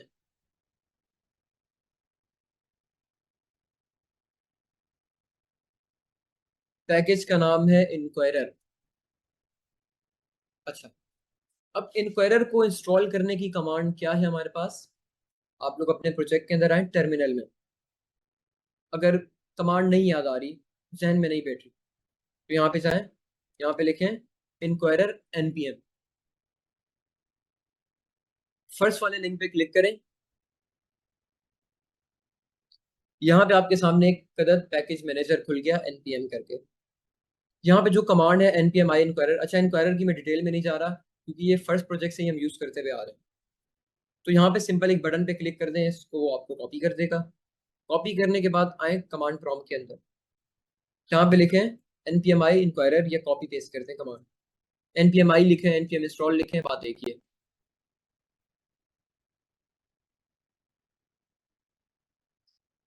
अच्छा, अब यहाँ पे देखना हमारे प्रोजेक्ट के अंदर एक नया चीज ऐड होगी, एक नहीं दो चीजें ऐड होंगी। वो कह रहे हैं कि फाउंड जीरो वल्नरेबिलिटीज एडिट इतने पैकेज, उसने हमारे पास पैकेज ऐड कर दिया। अगर कोई एरर होता तो यहाँ पे एरर दिख जाता। अच्छा जी, अब हमारे पास कुछ एक्स्ट्रा चीजें हमारे प्रोजेक्ट के अंदर ऐड हुई हैं। एक है पैकेज लॉग डॉट जेसन, इसको अभी इग्नोर करें, इसको भूल जाए अभी के लिए। देखिए नोड मॉड्यूल क्या है। इंक्वायरर जो हमने पैकेज इंस्टॉल किया है, ये हमारे पास एक बना बनाया कोड है, बना बनाया फंक्शन है, ऐसा समझें। इस फंक्शन को हमने जस्ट यूज करना है। तो जो फंक्शन का कोड है वो सारा हमारे नोड मॉड्यूल के फोल्डर के अंदर आ जाता है। अब इंक्वायरर बैकग्राउंड में पता नहीं क्या क्या यूज कर रहा है, कितने फंक्शन बने हुए हैं, कितना सारा कोड हुआ हुआ है, वो सारा का सारा कोड हमारे पास इंस्टॉल हो गया नोड मॉड्यूल के फोल्डर के अंदर। तो ये हमारे पास पैकेज इंस्टॉल करने के बाद नोड मॉड्यूल का फोल्डर भी खुद से आ जाएगा। अच्छा जी, नोड मॉड्यूल का फोल्डर भी आ गया, मतलब हमारे पास इंक्वायरर का पैकेज इंस्टॉल हो गया। अब इंक्वायरर को मुझे यहाँ पे करना है इंपोर्ट। अपनी फाइल के अंदर इंक्वायरर को मैंने एक्टिव करना है, तो उसके लिए हमारे क्या करना पड़ेगा, सबसे पहले लिखना है इंपोर्ट। अच्छा, मैं ये अज्यूम करके चल रहा हूँ कि इंपोर्ट स्टेटमेंट आप लोग ऑलरेडी पढ़ चुके हैं, तो अज्यूम मैं सही कर रहा हूँ या गलत कर रहा हूँ? इंपोर्ट स्टेटमेंट आप लोग ऑलरेडी पढ़ चुके हैं, वरना इसकी डिटेल में जाएंगे तो फिर और कॉन्सेप्ट निकलेंगे। आई होप कि क्लियर होगा इंपोर्ट स्टेटमेंट। डन इट, आगे चलते हैं। हमने लिखा इंपोर्ट, उसके बाद हमने लिखा अपना कोई भी नाम। मैंने लिखा इंक्वायरर, फिर मैंने लिखा फ्रॉम, कहाँ से इंपोर्ट करना है। यहाँ पे मैंने अपना पाथ दे दिया। जब भी आप कोई भी पैकेज इंस्टॉल करेंगे तो वो आपको यहाँ पे डायरेक्टली इस तरीके से एक्सेसिबल होगा। मेरे पैकेज का नाम था इंक्वायरर, मैंने लिखा यहाँ पे, वो इंपोर्ट कर दिया। अच्छा जी, एरर आ रहा है, एरर। कितनों को पता है ये एरर क्यों आ रहा है? एक एरर आ रहा है हमारे पास, यहाँ पे देखें, रेड कलर की लाइन दिख रही होगी आपको, एक एरर आ रहा है। वो एरर इस वजह से आ रहा है कि टाइप स्क्रिप्ट कह रहा है कि भाई आपने इंक्वायरर पैकेज तो इंस्टॉल कर दिया, लेकिन मुझे टाइप्स भी चाहिए होंगी, क्योंकि मेरे आने का मकसद ही ये था कि मुझे टाइप्स चाहिए, वेरिएबल्स की, डेटा की टाइप चाहिए, हर चीज़ की टाइप चाहिए। तो इंक्वायरर पैकेज तो आपने इंस्टॉल कर दिया भाई, अब इसकी टाइप्स कहाँ है? ये देखिए, आप इसके ऊपर होवर करेंगे वो आपको बता रहा है। वो कह रहा है कि इंक्वायरर बट इट्स वैल्यूज, अच्छा ये तो अलग पैक। वो कह रहे हैं कि डिक्लेरेशन फाइल इसकी मिसिंग है। डिक्लेरेशन फाइल का मतलब होता है कि टाइप्स वाली फाइल, ऐसी फाइल जिसमें आपके पैकेज की सारी टाइप्स डिफाइन हो। अच्छा, अब मुझे नहीं पता कि पैकेज की टाइप्स कैसे इंस्टॉल करते हैं, तो यहाँ पे आपको एक अदद कमांड भी दे रहा है। वो कह रहा है कि आप ये ट्राई करो कुछ, उसने हमें कमांड दी है। वो कह रहे हैं कि npm i minus minus save minus dev types inquirer, आप ये ट्राई करो। मैंने कहा चलो कर लेते हैं भाई। दोबारा आए टर्मिनल में, यहाँ पे कमांड को कॉपी पेस्ट करें, एंटर मारें।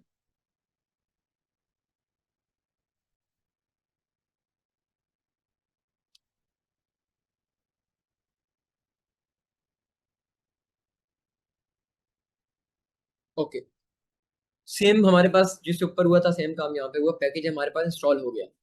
और पैकेज के साथ साथ आप देखें यहाँ पे रेड लाइन भी चली गई, क्योंकि अब टाइप स्क्रिप्ट को हमारी सारी की सारी पैकेज की टाइप्स मिल गई। हमने अभी अभी अभी इंस्टॉल किया, तो हमें मिल गई सारी की सारी।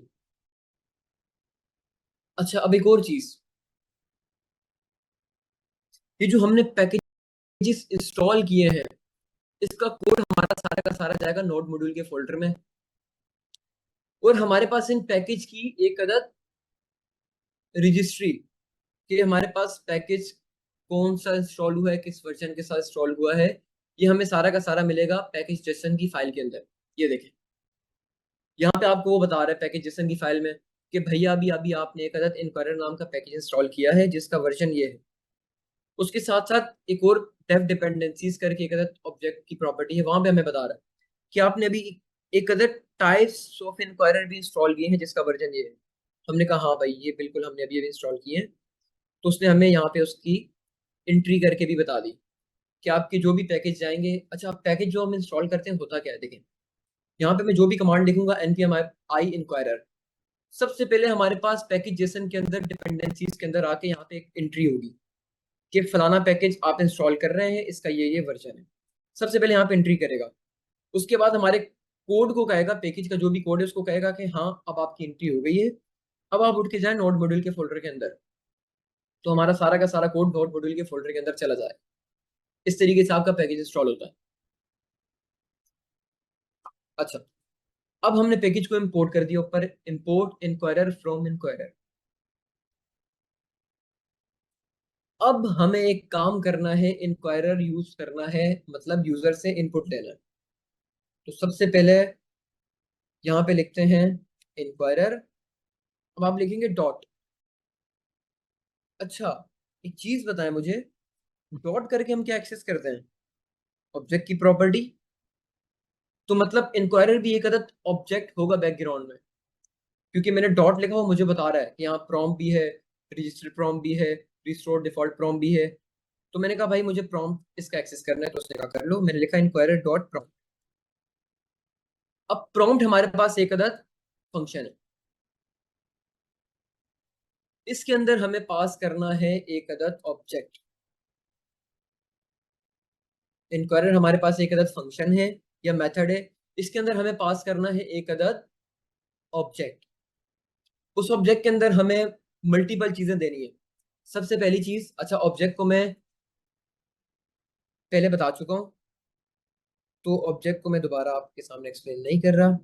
ये हमारे पास ऑब्जेक्ट है और कुछ नहीं है। ये मैंने जब भी करली ब्रैकेट लगाए, उसमें मैं जब भी की वैल्यू पेयर में डेटा स्टोर करूंगा वो एक ऑब्जेक्ट होगा।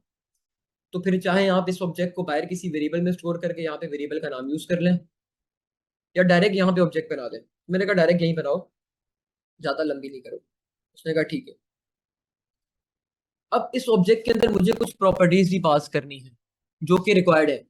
सबसे पहली एक प्रॉपर्टी है जिसको हम कहते हैं नेम, कि आप जो इनपुट बॉक्स ऐड कर रहे हैं उसका नाम क्या रखना है भाई। मैंने कहा उसका नाम रखना है फ्रॉम करेंसी। मैंने यहाँ पे सिंपल लिखा फ्रॉम। उसके बाद मैंने कहा एक अदद मैसेज भी ऐड करेंगे। अब ये मैसेज क्या होता है उसको आगे चल के देखते हैं। मैं मैसेज लिख रहा हूँ कि इंटर फ्रॉम करेंसी। ये मैंने एक अदद मैसेज यूजर को दे दिया। अच्छा, अब इसको चला के देखते हैं। सबसे पहले अभी तक मैंने सिंपल कुछ भी नहीं किया, इंक्वायरर लिखा, उसको डायरेक्ट यहाँ पे इस तरीके से उसके जो भी मेथड थे, प्रॉम्प्ट का मेथड, उसके थ्रू यहाँ पे मैंने इंक्वायरर को लिख दिया। अब एक प्रॉब्लम है यहाँ पे, वो ये कि इंक्वायरर जो भी आउटपुट मुझे रिटर्न करेगा, मिसाल के तौर पे जो भी यूजर का इनपुट मेरे पास आएगा, जो भी यूजर इनपुट बॉक्स के अंदर लिख के मुझे देगा, उसको मैंने कहीं ना कहीं तो स्टोर करना है। हमने एक चीज पहले से पढ़ते आ रहे हैं कि किसी भी किस्म के डेटा को स्टोर करने के लिए हम वेरिएबल्स का इस्तेमाल करते हैं। मैंने वेरिएबल का नाम दे दिया आंसर या यूजर आंसर। इस वेरिएबल का मैंने नाम दे दिया, इस वेरिएबल का नाम है यूजर आंसर। जो भी यहां से चीज आएगी वो वेरिएबल आंसर के अंदर आके स्टोर हो जाएगी। अब इसको चला के देखते हैं एक बार।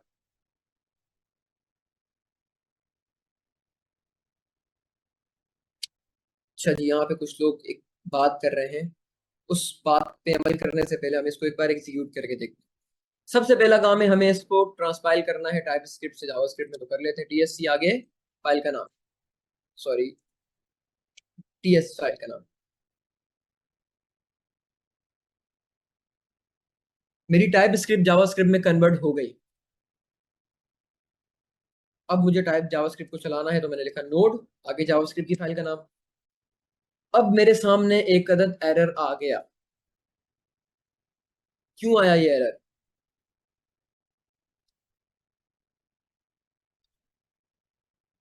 अच्छा, ये एरर अवेट का नहीं है। यहाँ पे मैं लगाता हूँ अवेट। अवेट लगाऊंगा तब मेरे पास एक एरर आ रहा है, लेकिन अगर मैं अवेट हटा दूं तो मेरे पास ये एरर कुछ और आ रहा है। मैं बताता हूँ कि वो एरर क्या आ रहा है आपके पास। ये देखें, सब लोग जो जो इम्प्लीमेंट कर रहे हैं या बाद में करेंगे, इसको देखें, जावास्क्रिप्ट की फाइल को अपनी ओपन करके देखें। जो मैंने कोड टाइप स्क्रिप्ट की फाइल में लिखा था उसका पूरा का पूरा शक्ल या पूरा का पूरा नक्शा बदल के यहाँ पे आ गया है। अब अगर मैं अपने इस कोड को देखूं और इसको देखूं, तो मैं ये नहीं कहूंगा कि भाई जो मेरा ये कोड था सेम कोड यहाँ पे जावास्क्रिप्ट की फॉर्म में आके कन्वर्ट हो गया। ऐसा तो मैं नहीं कहूंगा क्योंकि मुझे ऐसा कुछ दिख भी नहीं रहा। तो ये हुआ क्या? एक चीज अज्यूम करते हैं कि जावास्क्रिप्ट जो मेरी कन्वर्ट हुई है वो काफी पुराने वर्जन में कन्वर्ट हुई है। मुझे कैसे पता चला? यहाँ पे देखें, वेरिएबल आपका लेट से कन्वर्ट होके वार बन गया है। हमें एक चीज पता है कि वार यूज होता था पुरानी सदियों में, पुराने जमाने में वार यूज होता था। अब तो मॉडर्न जमाना है, लेट यूज होता है। तो मतलब कि हमारा जो जावास्क्रिप्ट का कोड कन्वर्ट हुआ है वो किसी पुराने वर्जन के अंदर कन्वर्ट हुआ है। तो भाई साहब ये तो मसला हो गया। तो इस मसले को रिजॉल्व करने के लिए हमारे पास टीएस कन्फिग की फाइल अवेलेबल है। टीएस कन्फिग की फाइल ये कहती है कि आप मेरे अंदर कुछ कॉन्फ़िगरेशन सेटअप हैं, उस कॉन्फ़िगरेशन को अपने वर्जन के मुताबिक चेंज करो। मतलब कि जिस जावास्क्रिप्ट वर्जन में आप चाह रहे हैं कन्वर्ट करना, उसके मुताबिक टीएस कन्फिग की फाइल को चेंज करो। तो टारगेट के अंदर हम आके लिखते हैं ES 2022 या जो भी आपने वर्जन लिखना है। मैंने कहा कि 2022 वर्जन में मुझे कन्वर्ट करना है। जावास्क्रिप्ट का जो भी लेटेस्ट वर्जन चल रहा है उसके अंदर कन्वर्ट करना है, या 2022 एक स्टेबल वर्जन है तो उसमें कन्वर्ट करना है। उसी के साथ आपने यहाँ पे मॉड्यूल्स के अंदर कॉमन जेएस को हटा के क्या लिखना है? Node next. अच्छा, इसकी डिटेल में भी मैं नहीं जा रहा क्योंकि इसकी डिटेल में जाएंगे तो थोड़ी और चीजें निकल के आएंगी। तो यहाँ पे मैंने ये काम कर दिया, टीएस कन्फिग फाइल के अंदर आके कुछ चेंजेस कर ली। सबसे पहले टारगेट को ES 2022 कर दिया, मॉड्यूल्स को नोड नेक्स्ट कर दिया, मॉड्यूल रेजोल्यूशन को भी नोड नेक्स्ट कर दिया। अब मैं टाइपस्क्रिप्ट की फाइल में हूँ, इधर एक एरर आ रहा है, एक यहाँ पे एक एरर आ रहा है। वो एरर इस वजह से आ रहा है कि हमारे पास जो भी जावास्क्रिप्ट की फाइल को चलाने के लिए हमने पैकेज जेसन की फाइल बनाई है, चलाने के लिए नहीं, मतलब जावास्क्रिप्ट या नोड जेएस की कॉन्फ़िगरेशन फाइल सेटअप की है हमने नोड पैकेज जेसन। हमें वहां पे भी बताना होगा कि भाई साहब हमने मॉड्यूल्स कौन सी यूज करना है। तो मैंने कहा यहाँ पे लिखो टाइप मॉड्यूल्स, कि अब हमारा जो भी जावास्क्रिप्ट का कोड एग्जीक्यूट होगा वो अपडेटेड जावास्क्रिप्ट के वर्जन्स को या अपडेटेड मॉड्यूल्स को यूज करके होगा। तो ये कुछ दो चेंजेस थी, आप लोग भी इसको एज इट इज कर लेना, आपके सारे के सारे एरर्स चले जाएंगे। अभी भी कुछ एरर आएगा, वो मैं आपको दिखाता हूँ। सेकंड एरर आपके पास आएगा, यहाँ पे आपने एक अवेट लगाना होगा। अच्छा, ये अवेट अपने आप में एक बहुत बड़ा टॉपिक है, तो इसकी डिटेल में जाने की बिल्कुल जरूरत नहीं है अभी के लिए। बस आप लोग ऐसा समझें कि यूजर हमें जो भी इनपुट देगा, ऐसा तो नहीं है कि हम यूजर से जैसी इनपुट मांगे वो हमें इंस्टेंटली इनपुट दे देगा। हो सकता है वो 2 सेकंड बाद इनपुट का हमें एंटर करके दे, हो सकता है वो थोड़ा डिले करके इनपुट दे, हो सकता है वो चाय पी रहा है, वो कहे चलो थोड़ी देर सब्र करते हैं, मैं फ्री हो जाऊँ फिर देता हूँ। तो यूजर तो करेगा वेट। तो हमने अवेट स्टेटमेंट यहाँ पे अवेट कीवर्ड लगाया, तो अब हमारा जावास्क्रिप्ट का कोड भी यहाँ पे वेट करेगा। वो कह रहा है कि यूजर से अगर आप वेट कर रहे हैं, चलो मैं भी वेट कर लेता हूँ, जब तक आप इनपुट नहीं देंगे मैं आगे नहीं जाऊंगा। हमारे कंपाइलर ने जिद पकड़ ली कि जब तक आप वेट करेंगे मैं भी वेट करूंगा, और हमें ये काम चाहिए क्योंकि इनपुट के बगैर हम आगे चल नहीं सकते। अगर यूजर इनपुट ही नहीं देगा कि उसके बगैर, इनपुट के बगैर हमारी एप्लीकेशन में कोई काम हो नहीं सकेगा। तो हमने कहा हम भी यहाँ वेट करते हैं। अच्छा, अब इस कोड को चला के देखते हैं। सबसे पहले हम लिखते हैं, अब इसको क्लियर करते हैं, CLS करके क्लियर स्क्रीन करते हैं और यहाँ पे अपनी कमांड लिखते हैं TSC index.ts।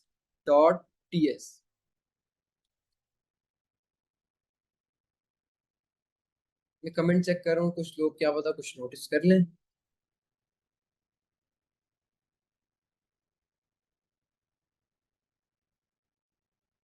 चलें, हमने कमांड लिखी TSC index.ts, एंटर मार से।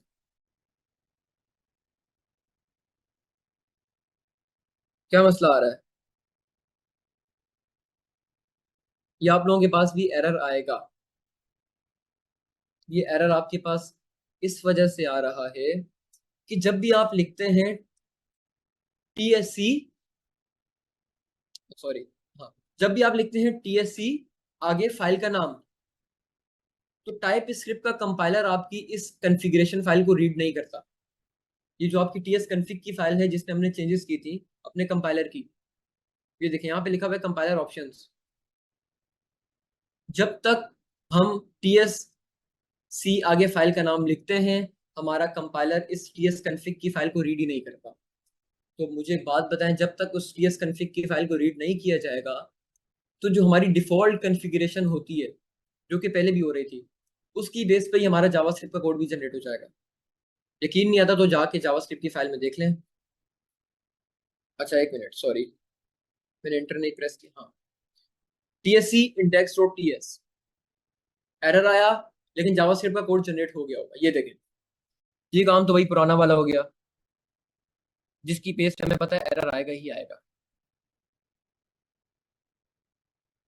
तो जब अगर हमें अपनी कॉन्फ़िगरेशन फाइल को रीडेबल बनाना है कि हमारा कंपाइलर फाइल को रीड करे, तो उसके लिए हमें tsc के आगे फाइल का नाम लिखने की जरूरत नहीं होती। हमें सिंपल लिखना है tsc और एंटर मारना है। आप tsc लिख के एंटर मारेंगे, आपकी फाइल ट्रांसपाइल हो गई जावास्क्रिप्ट में। लेकिन इस बार आपके कंपाइलर ने tsconfig की फाइल को भी रीड किया, उसकी बेस पे आपकी जावास्क्रिप्ट की फाइल जनरेट की। इसको यकीन नहीं आता तो खोल के देख लें एक बार। ये देखें, आपकी जो जावास्क्रिप्ट की फाइल है उसमें भी तकरीबन सेम कोड है जो आपकी टाइपस्क्रिप्ट की फाइल में था। हाँ, वो जरूर है कि आपकी टाइप्स जो होंगी वो रिमूव होके जावास्क्रिप्ट की फाइल बनेगी, लेकिन जावास्क्रिप्ट का वर्जन और इंपोर्ट स्टेटमेंट सारी की सारी सेम ही है। तो कुछ लोग होंगे जिनके पास ये एरर भी आ रहा होगा। तो इसको रिजॉल्व करने का तरीका है कि सिर्फ tsc लिखें, फाइल का नाम आगे से गायब कर दें, हटा दें। अब इसको एग्जीक्यूट करके देखते हैं। नोड index.js,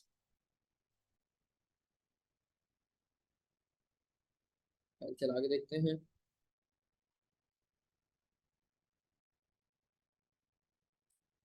अच्छा पूछ लो।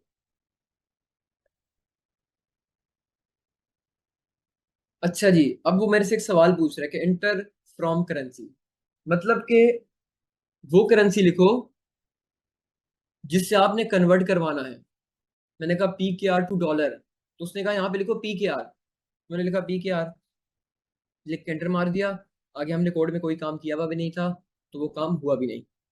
ये हमारा वेरिएबल्स के अंदर तो आके स्टोर हो गया है, लेकिन इसको हमने कहीं यूज किया नहीं है, तो डेफिनेटली हमें कुछ दिखेगा भी नहीं।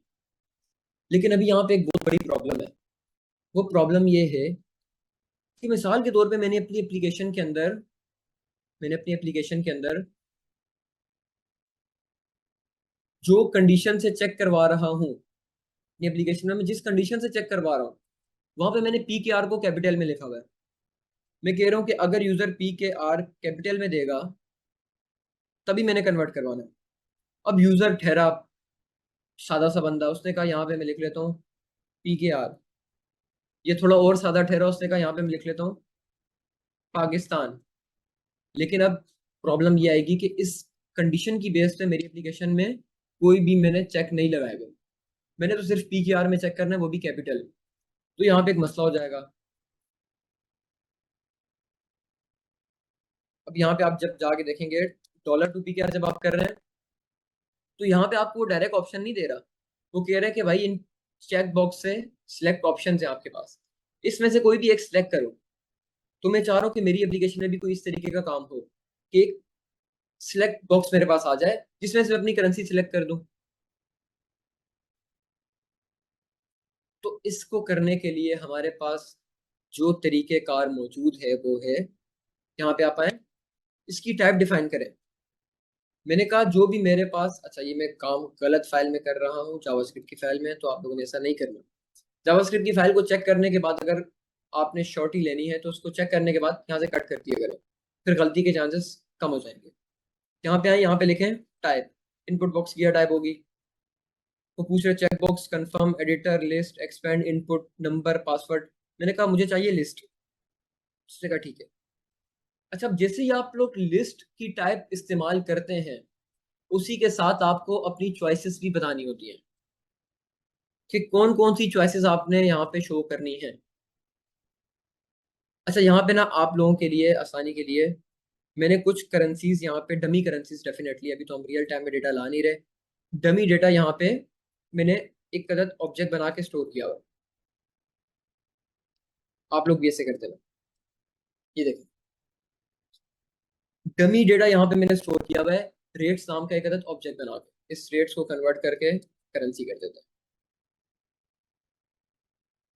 तो मैंने कुछ इस तरीके से अपना डेटा स्टोर किया हुआ है। अब आप लोगों ने क्या करना है, आप लोगों ने भी सेम काम करना है, एक अदद डेटा स्टोर करना है करेंसीज का। अब यहाँ पे एक समझने वाली चीज है, वो ये है कि यहाँ पे मैंने एक चीज रिमूव की, यहाँ पे लिखा हुआ है बेस करेंसी। इस पॉइंट को समझ लें, आप लोगों के कॉन्सेप्ट क्लियर हो जाएंगे करेंसी कन्वर्टर से रिलेटेड, क्योंकि ऑब्जेक्ट तो आप लोग बना ही लेंगे, चॉइसेस के अंदर चॉइसेस भी ऐड कर लेंगे, उसको कंसोल करके प्रिंट भी करवा देंगे, ये काम तो आप लोग खुद भी कर लेंगे। लेकिन जो मेन काम है वो ये है कि आप लोगों ने करेंसी के ऑब्जेक्ट को किस तरीके से सेटअप करना है। तो आप लोग यहाँ पे देख रहे हैं कि मैंने यहाँ पे काम किया हुआ है, मैंने डिफरेंट करेंसीज को स्टोर किया हुआ है, लेकिन यहाँ पे मैंने अपनी एक अदद बेस करेंसी बनाई हुई है। बेस करेंसी से मुराद ये है कि मैंने अपनी एक ऐसी करेंसी बनाई है जिस करेंसी को यूज करके मैं कन्वर्जन करूंगा, वो मेरी बेस करेंसी होगी। मिसाल के तौर पे मैंने पहले पीकेआर को करना है डॉलर में कन्वर्ट। अगर यूजर चाह रहा है कि पीकेआर को मुझे पाउंड में कन्वर्ट करवाना है, तो मैंने कहा कि पहले पीकेआर को डॉलर में कन्वर्ट कर लो, क्योंकि डॉलर टू पीकेआर के रेट मुझे पता है। उसके बाद डॉलर को आप लोग पाउंड्स के अंदर कन्वर्ट कर लेना, क्योंकि पाउंड्स के रेट भी मुझे पता है डॉलर्स के अंदर।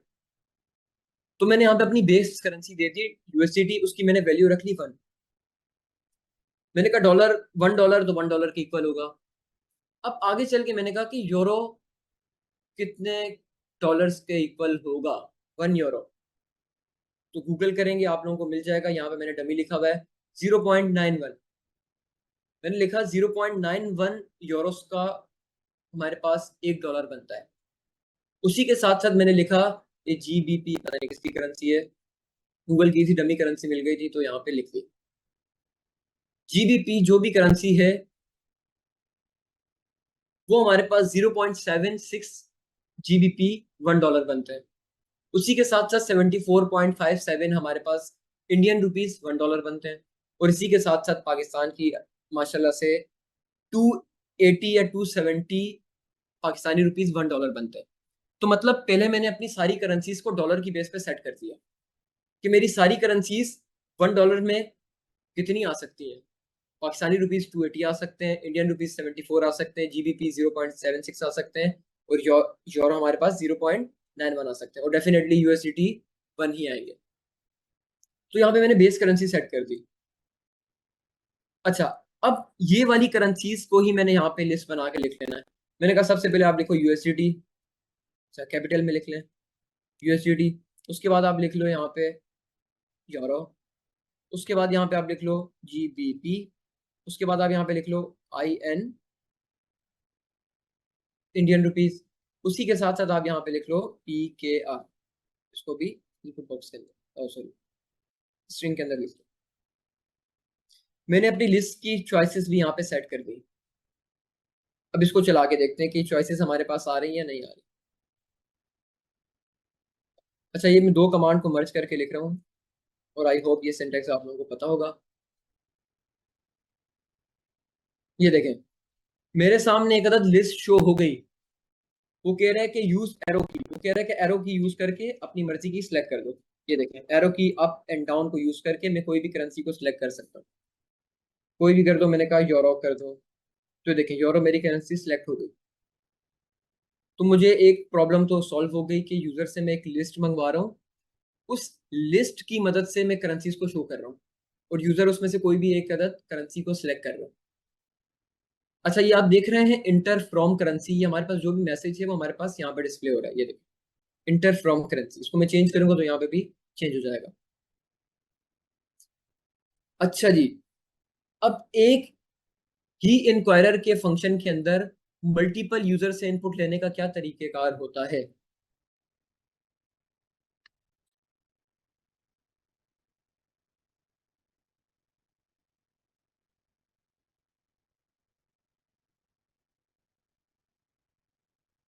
क्या करूं, एरे बना दूं? हाँ, आप लोग एक काम कर सकते हैं, आप लोग इसको कॉपी पेस्ट करें, यूजर आंसर 2, इस तरीके से भी आप कर सकते हैं। लेकिन मैं चाह रहा हूँ कि एक ही इंक्वायरर का ऑब्जेक्ट यूज करके मल्टीपल काम कर लूँ, मुझे बार बार वेरिएबल बनाने की जरूरत नहीं है।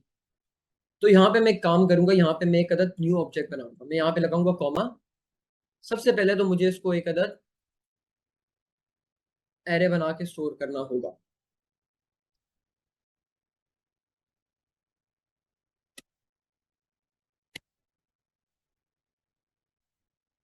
जहां पे मैंने एक अदद एरे बना दिया, अब इस एरे के अंदर मैं मल्टीपल ऑब्जेक्ट्स को स्टोर करूंगा, जितने इनपुट बॉक्स चाहिए उतने ऑब्जेक्ट बना के स्टोर कर लूंगा। अब यहाँ पे मुझे सेम नाम का एक और भी चाहिए, मैं चाह रहा हूँ कि सेम हो, इसको मैंने किया यहाँ से कॉपी, यहाँ पे मैंने इसको किया पेस्ट। अब इस फ्रॉम को मैं करके कन्वर्ट कर दूंगा टू के अंदर, यहाँ पे मैं लिख लेता हूँ टू, और करेंसी तो डेफिनेटली सेम होंगी, क्योंकि यहाँ से भी एक करेंसी सिलेक्ट होगी, यहाँ से भी एक करेंसी सिलेक्ट होगी। अब तीसरी चीज भी मुझे यूजर से इनपुट लेनी है, वो क्या होगी? यूजर से तीसरी चीज भी लेनी है, बिल्कुल, अमाउंट, कि भाई साहब आपने कितनी अमाउंट को कन्वर्ट करवाना है एक करेंसी से दूसरी करेंसी में। तो सेम काम यहाँ पे भी एक लिखे, नेम, उस नेम के अंदर लिख लें अमाउंट, उसके अंदर आप लिख लें मैसेज, एंटर योर अमाउंट। अच्छा, अब इसकी टाइप ना स्ट्रिंग नहीं होगी, नंबर भी नहीं हो, सॉरी, स्ट्रिंग भी नहीं होगी, लिस्ट भी नहीं होगी, इसकी टाइप होगी हमारे पास नंबर। 3 इनपुट बॉक्स हमने सेटअप कर दिए यहाँ पे।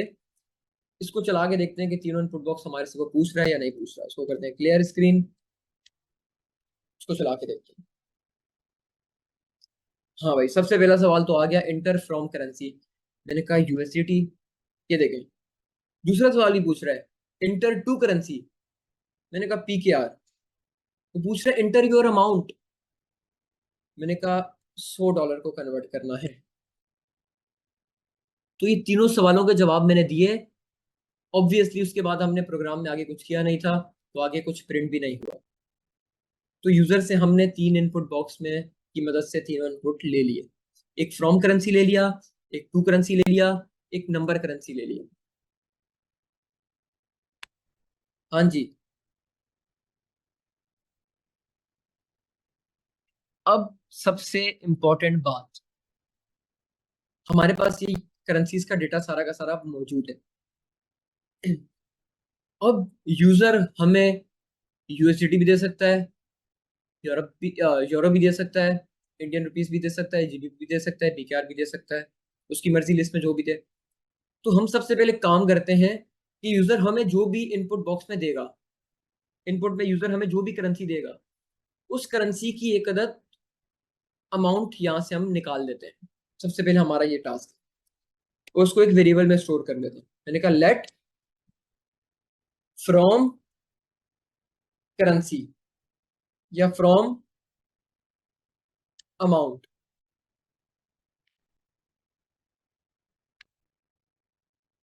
इज इक्वल टू, अब मुझे यूजर के इनपुट बॉक्स की बेस पे यूजर के लिए एक अदद करेंसी यहाँ से निकालनी है।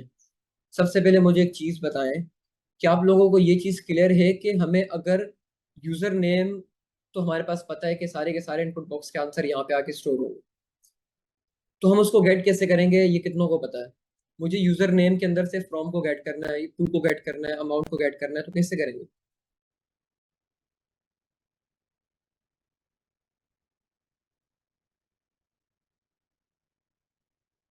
डॉट नोटेशन के साथ।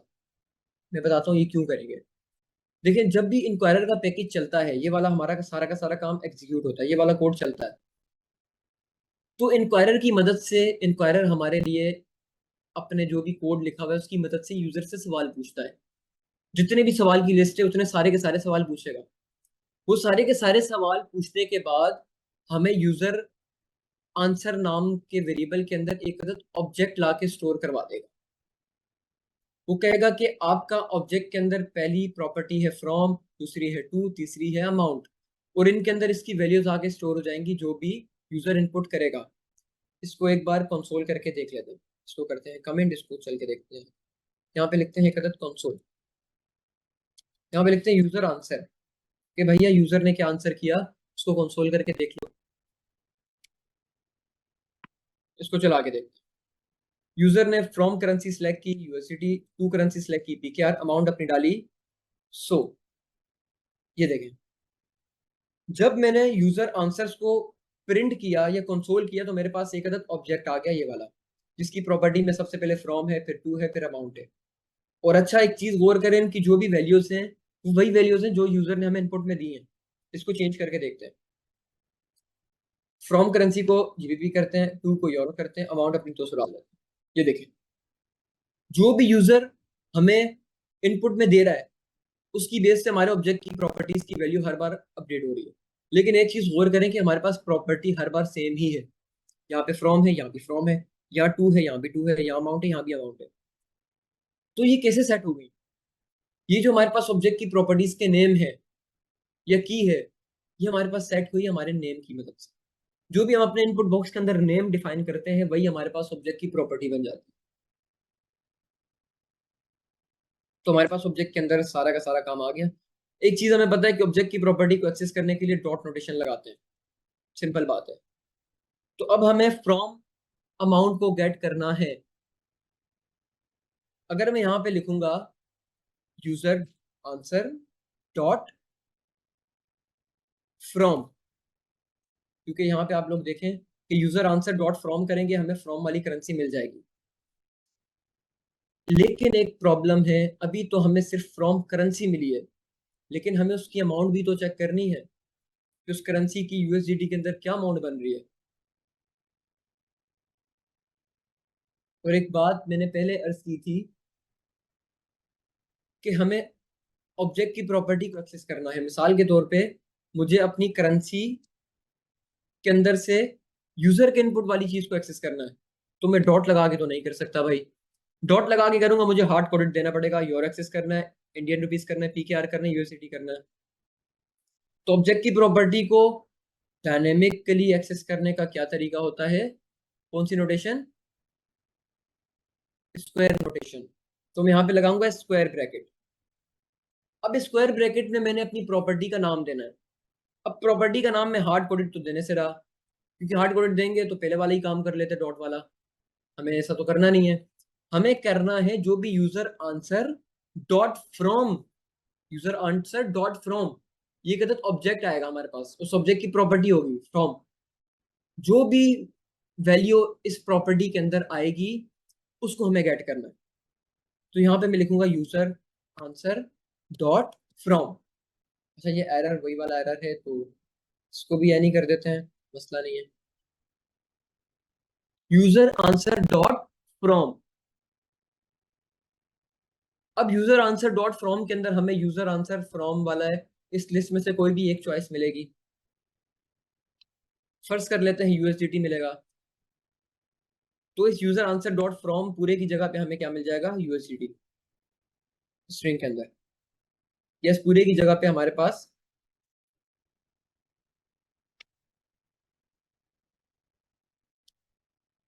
ये आ जाएगा ऐसे। तो ये तो सिंपल हो गया, ऐसे हम ऑब्जेक्ट की प्रॉपर्टी को एक्सेस कर सकते हैं।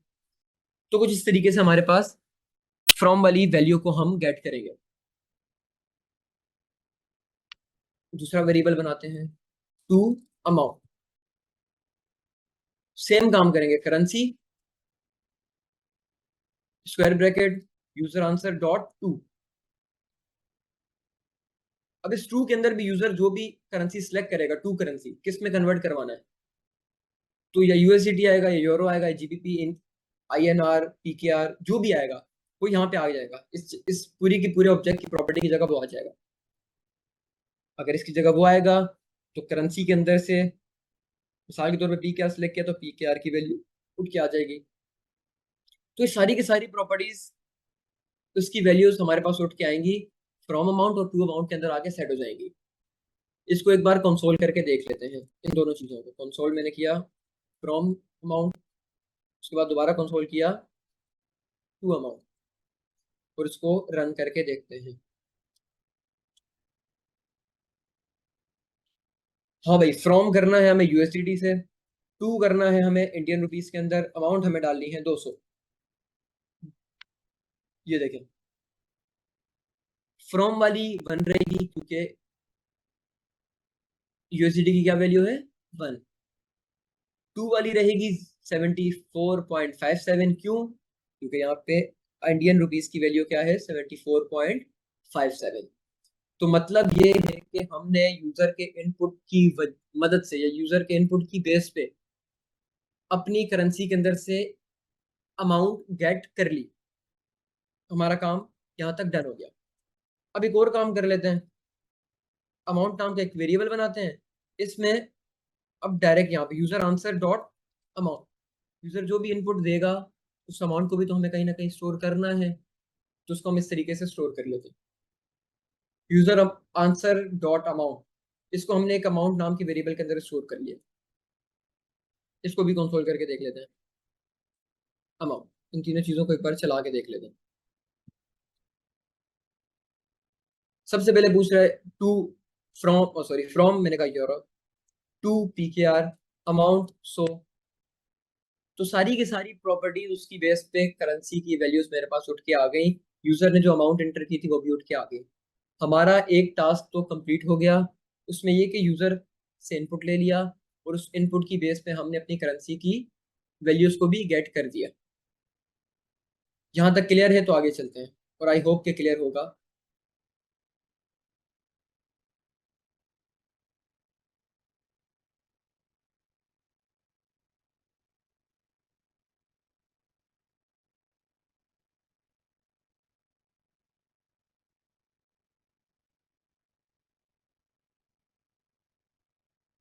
हमारा पहला काम तो हो गया। एक बार रिपीट कर देते हैं इसे, क्योंकि रिपीट के मैसेज आ रहे हैं। उकाशा जी जी उकाशा टाइम काफी हो गया। रिपीट में तो वीडियो को ये दोबारा भी देख लेंगे ना, वीडियो अवेलेबल चले, होगी। ठीक है, नो प्रॉब्लम। इस प्रोजेक्ट को कंप्लीट कर लें क्योंकि 12:30 हो चुके हैं ऑलरेडी। चले, ठीक है, ठीक। अच्छा, अब हमारा सेकंड काम है। अब हमें एक और काम करना है, सबसे इंपॉर्टेंट काम। वो काम ये है कि जो भी हमें यूजर ने इनपुट में करेंसी दी है या जो भी अमाउंट दी है, यूजर ने मिसाल के तौर पे हमें इनपुट में दिया है 5,000 पाकिस्तानी रुपीज। यूजर ने हमें ये इनपुट दिया है, क्या दिया है? 5,000 पाकिस्तानी रुपीज। सबसे पहले हमें इसको कन्वर्ट करना है अपनी बेस करेंसी के अंदर। साल के तौर पे यहाँ पे लिखते हैं अपनी बेस, एक वेरिएबल बनाते हैं जिसका हम नाम रखते हैं base amount is equal to. अब जो भी यूजर ने हमें अमाउंट दी है, जो भी हमें यूजर ने अमाउंट दी है, उसको हमें कन्वर्ट करना है बेस अमाउंट के अंदर। बेस करेंसी से मुराद डॉलर के अंदर कन्वर्ट करना है। ये बात मैंने पहले कही थी कि हमें जो भी यूजर इनपुट में अमाउंट देगा, हमें उसको किसी एक बेस करेंसी बना के उसके अंदर कन्वर्ट करना जरूरी है। तो मैंने कहा कि इस करेंसी को कन्वर्ट कर दो बेस करेंसी के अंदर। अच्छा, अब यहाँ पे चीज गौर करें, गौर करने वाली बात यह है कि जो भी यूजर ने करेंसी ऐड की थी उसकी बेस करेंसी क्या थी? हर करेंसी की बेस करेंसी हमने रखी है USDT। उस करेंसी के अगेंस्ट USDT जितने भी बन रहे थे, 1 USDT के अंदर जितनी भी वो करेंसी आ रही थी, हम उसकी प्राइस यहाँ पे गेट कर ली थी।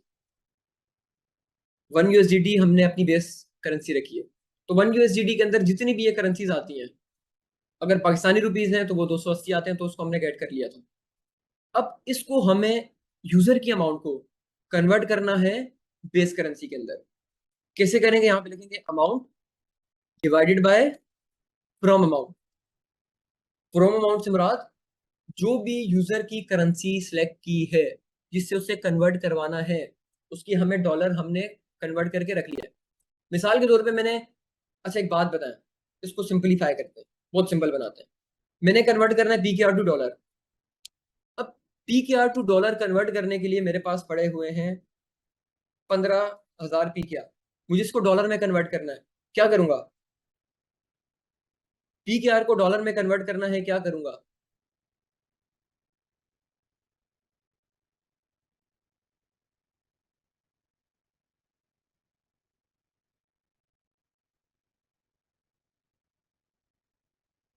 PKR को डॉलर में कन्वर्ट करना है, क्या करूंगा?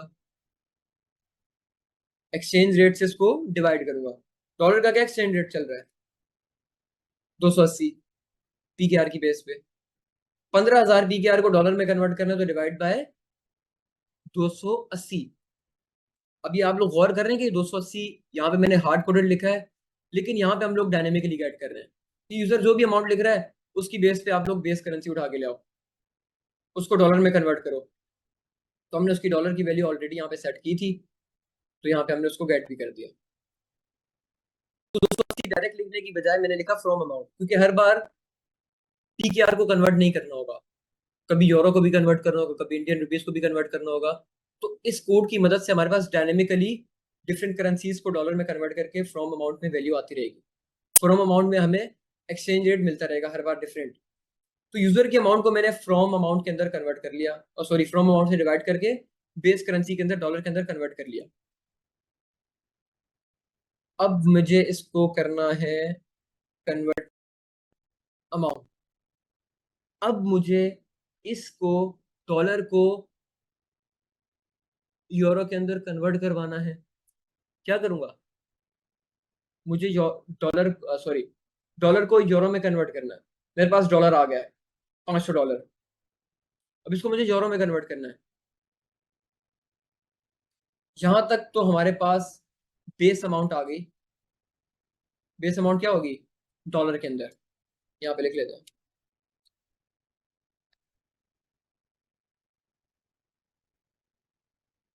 बेस करेंसी में हमने कन्वर्ट कर लिया, और बेस करेंसी में कन्वर्ट करना इसलिए जरूरी था क्योंकि हर बार यूजर डिफरेंट करेंसीज को कन्वर्ट करेगा, तो हमने अपनी एक बेस करेंसी बना दी। सबसे पहले हमने यूजर के अमाउंट को बेस करेंसी में कन्वर्ट कर लिया, उसका एक्सचेंज रेट हमने इसकी मदद से उठा के लिया है। डॉलर हमारे पास आ गया। अब इस डॉलर को हमें यूरो में कन्वर्ट करना है। पीकेआर टू डॉलर हमारा, सॉरी पीकेआर टू यूरो हमारा टारगेट था। पीकेआर टू डॉलर तो हमने कन्वर्ट कर लिया, पीकेआर को डॉलर में कन्वर्ट कर दिया। अब इस डॉलर को यूरो में कन्वर्ट करवाना है, तो मैं करूंगा बेस अमाउंट, जो भी मेरे पास बेस अमाउंट आई है। बेस अमाउंट से मुराद कितने डॉलर आए, यहाँ पे मेरे पास मिसाल के तौर पे आ गया है, अगर 1500 को करना है या 1000 को करना है तो मेरे पास $4 आ गए। अब इस $4 को मैंने कन्वर्ट करना है यूरो के अंदर, तो मैं इसको मल्टीप्लाई कर दूंगा टू अमाउंट के अंदर। टू अमाउंट भी मेरे पास एक्सचेंज रेट आएगा उस करेंसी का जिसके अंदर मैंने कन्वर्ट करवाना है। Base amount multiply by two amount, तो एक छोटा सा एक फॉर्मूला ही कह लें इसको। अब इसको कंसोल करके देखते हैं कन्वर्टेड अमाउंट को। अच्छा, मुझे एक चीज थोड़ी सी इस चीज का एहसास है कि थोड़ी चीजें कॉम्प्लेक्स हो रही हैं, थोड़ी थोड़ी चीजें। एक तो ये दो चीजें नई आई हैं, ऑब्जेक्ट की वैल्यू गेट करना, और एक ये फॉर्मूला। अच्छा, ये फॉर्मूला जो हमारे पास है, ये हमारे पास एक बेसिक सा फॉर्मूला है कि अगर एक करेंसी से दूसरी करेंसी में कन्वर्ट करना है, एक तो तरीका ये है कि हम हार्ड कोडेड उसके एक्सचेंज रेट से मल्टीप्लाई कर दें। लेकिन अगर हमें उसका एक्सचेंज रेट नहीं पता, या मिसाल के तौर पे हमें यही नहीं पता कि किस करेंसी से किस में कन्वर्ट करना है, तो हम यूजर पे छोड़ लेते हैं, वो जो भी इनपुट देगा। यूजर कोई भी इनपुट दे, हमें उसको पहले एक बेस करेंसी बनानी है, उसमें कन्वर्ट करना है। आप लोग बेस करेंसी पीकेआर को भी बना सकते हैं, बेस करेंसी यूरो को भी बना सकते हैं, आपकी मर्जी है। लेकिन फिर उसकी बेस पे आप लोगों ने इन वैल्यूज को भी सेट करना होगा। यहाँ तक क्लियर है? अब इसको चला के देखते हैं। हमारी एप्लीकेशन ऑलमोस्ट रेडी है। इसको सबसे पहले करते हैं क्लियर। अब इसको चला के देखते हैं। मैंने कहा भाई मुझे कन्वर्ट करना है यूरो से पीकेआर के अंदर, और मुझे €5 कन्वर्ट करवाना है। तो ये देखें, मेरे पास €5 इसके अंदर कन्वर्ट होके आ गया। अच्छा, ये पॉइंट के बाद इतने सारे नंबर आ रहे हैं, इसको कंट्रोल करने का एक तरीका है, वो बताता हूँ। अभी के लिए खाली एप्लीकेशन की एक्यूरेसी चेक करें। मैंने कहा मुझे करने हैं इस बार पीकेआर से डॉलर में कन्वर्ट, तो मुझे करने हैं अपने 1000 या 500 पीकेआर को कन्वर्ट करवाना। ये देखें $1.7। मेरी एप्लीकेशन रेडी हो गई है। एक बार दोबारा चला के देखते हैं। मैंने कहा भाई साहब मुझे करना है यूएसडीटी या यूरो से पीकेआर में कन्वर्ट करना है। मेरे पास पड़े हुए हैं €1000, तो कितने बन रहे हैं? ₹30,000 बन रहे हैं पाकिस्तानी। तो ये हमारी एप्लीकेशन कंप्लीट। ये जो पॉइंट के बाद इतने सारे नंबर आ रहे हैं, इसको कंट्रोल करने का हमारे पास कुछ तरीकेकार मौजूद हैं, लेकिन अभी के लिए उसको इग्नोर करें। आप लोग इसको खुद चेक करना कि पॉइंट के बाद डिजिट को कंट्रोल करने के लिए जावास्क्रिप्ट में क्या करते हैं। अभी के लिए हमारा काम ऑलमोस्ट डन हो गया।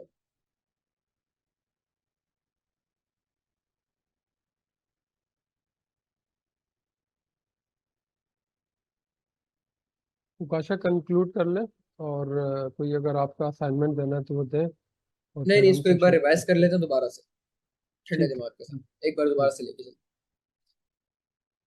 अच्छा, सबसे पहले हमने इंक्वायरर का पैकेज इंपोर्ट किया ऊपर।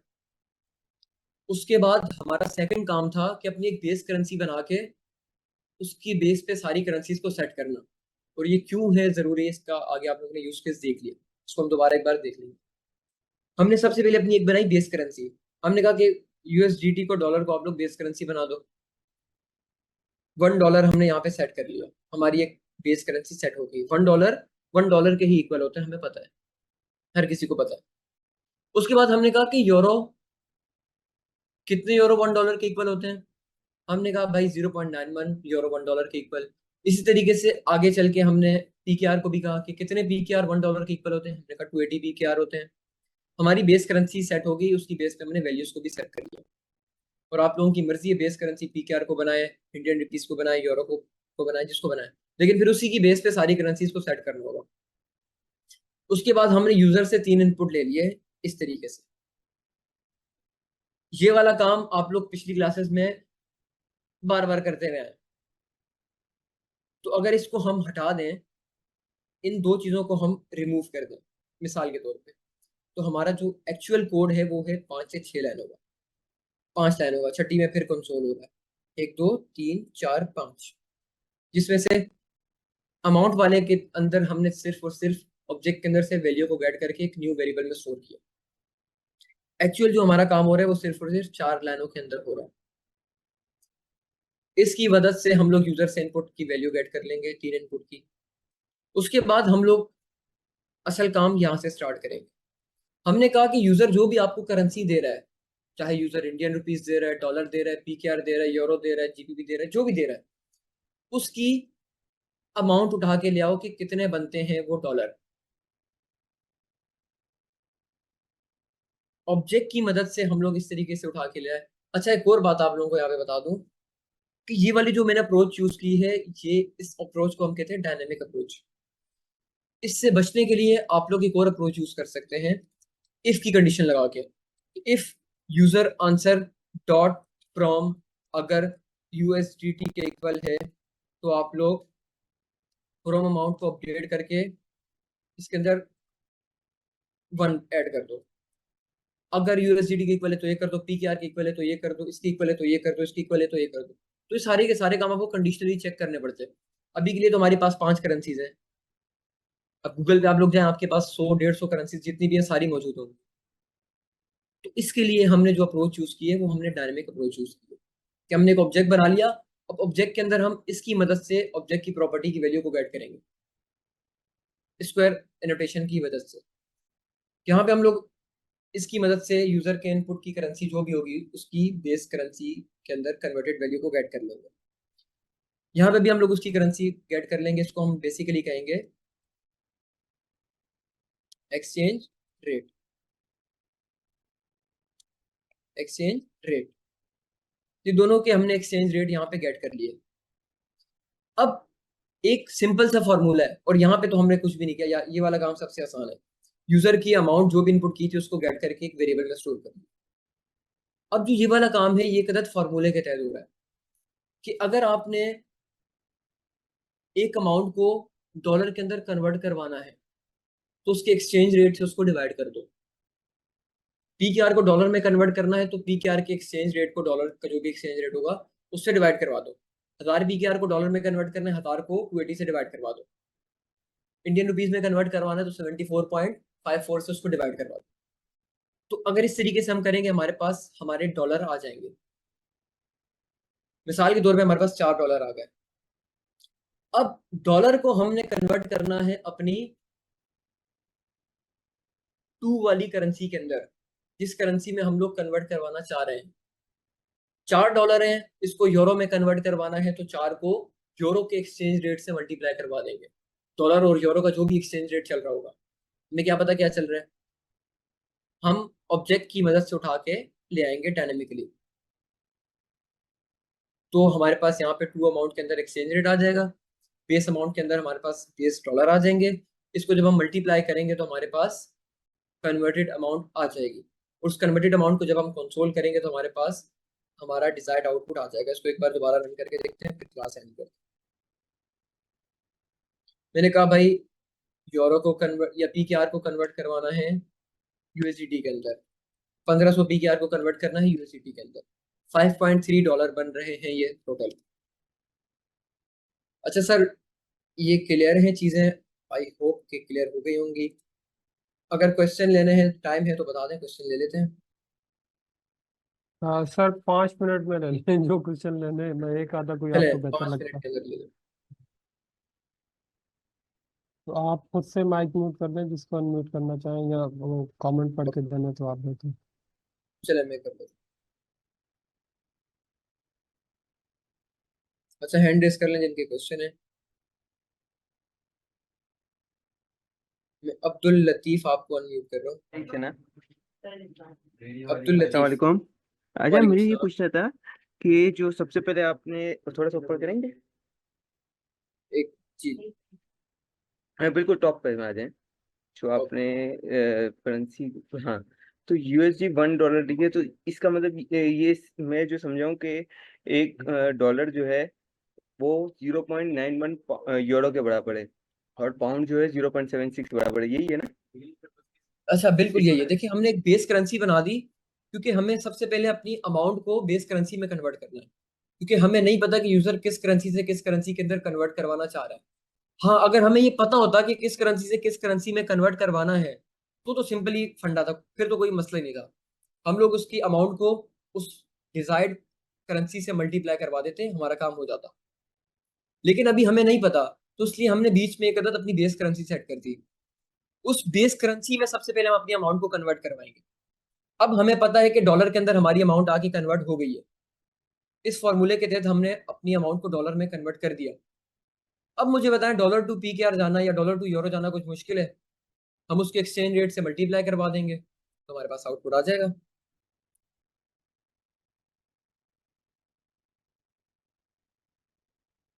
क्लियर है? मैं एक क्वेश्चन और लेता हूँ, 2 क्वेश्चन। अच्छा, मलिहा हारून, मैं आपको अनम्यूट कर रहा हूँ।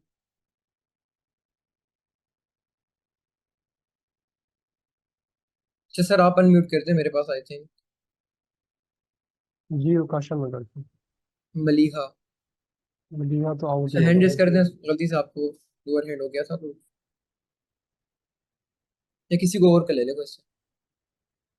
ये अलिश्बा है, अलिश्बा को अनम्यूट करते हैं। जी करें, अनम्यूट करें।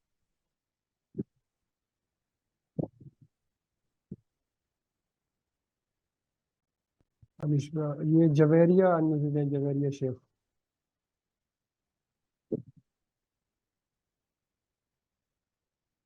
अस्सलाम उकाशा वाला। वालेकुम, मेरी आवाज आ रही है? जी वालेकुम जी। सलाम। जी जी। सर मुझे लास्ट से समझ नहीं आया। क्या चीज समझ नहीं आई? सर वो बेस अमाउंट के बाद से जो आपने किया, नीचे लाइन कोडिंग पे थोड़ा सा। कहाँ से समझ नहीं है आपको? सर यहाँ से जब हमने लेट एक वेरिएबल बनाया बेस अमाउंट का, और उसमें हमने अमाउंट को जो है फॉर्म अमाउंट के साथ डिवाइड कर दिया, बिल्कुल। उसके बाद। अच्छा ये, अच्छा देखें एक बार इसको मैं फिर रिपीट कर लेता जी हूँ। वैसे आपके पास रिकॉर्डिंग अवेलेबल होगी, इसको आपने 2-3 बार रिकॉर्डिंग को देखना होगा, क्योंकि ये चीज, ये वाला फॉर्मूला अगर सही से बताऊं तो ये पहले मुझे भी नहीं आ रही थी समझ, जब जिस वक्त मैं ये असाइनमेंट बना रहा था अपने। तो मैंने गूगल पे जाके देख लिया कि एक करेंसी से दूसरी करेंसी में कन्वर्ट करने के लिए क्या ट्रिक यूज होगी। तो ट्रिक हमारे पास कुछ ऐसी है कि अगर हमें नहीं पता कि किस करेंसी से किस करेंसी में कन्वर्ट करना है, तो हम एक काम करते हैं, पहले यूजर की एक अमाउंट को अपनी एक बेस करेंसी बना के उसमें कन्वर्ट करवा लेते हैं। इस केस में हमने यूएसडीटी को सिलेक्ट किया। हमने कहा कि यूजर की जो भी अमाउंट आ रही है, यूजर जितनी भी अमाउंट दे रहा है, 1000 पीकेआर दे रहा है, 1000 यूरो दे रहा है, जो भी दे रहा है, उसको सबसे पहले आप कन्वर्ट करो यूएसडीटी के अंदर। अगर यूजर आपको 1000 पीकेआर दे रहा है, तो उस 1000 पीकेआर को सबसे पहले आप लोग डॉलर के अंदर कन्वर्ट करवाओ। ऐसा ही है। अब जब पीकेआर आपके डॉलर में कन्वर्ट हो गए, तो वो 4 5 3 जितने भी बनेंगे, अब हमारे पास डॉलर की अमाउंट आ गई, एक बेस करेंसी में हमारे पास वैल्यू आ गई। अब उस बेस करेंसी की बेस पे हमने जो भी कन्वर्ट करने वाली करेंसी है, यानी जिस करेंसी में कन्वर्ट करवाना है, उसके एक्सचेंज रेट से हम डॉलर को मल्टीप्लाई करवाएंगे, हमारे पास हमारा आउटपुट आ जाएगा। $4 को अगर हम यूरो से मल्टीप्लाई करवाएंगे यूरो के एक्सचेंज रेट से, ये देखें ये एक्सचेंज रेट हमने सेट किए हुए सारे डॉलर की बेस पे, यूरो के अगर हम एक्सचेंज रेट से डॉलर को मल्टीप्लाई करवाएंगे, जितना भी एक्सचेंज रेट बन रहे उसमें हमारे पास आउटपुट आ जाएगा।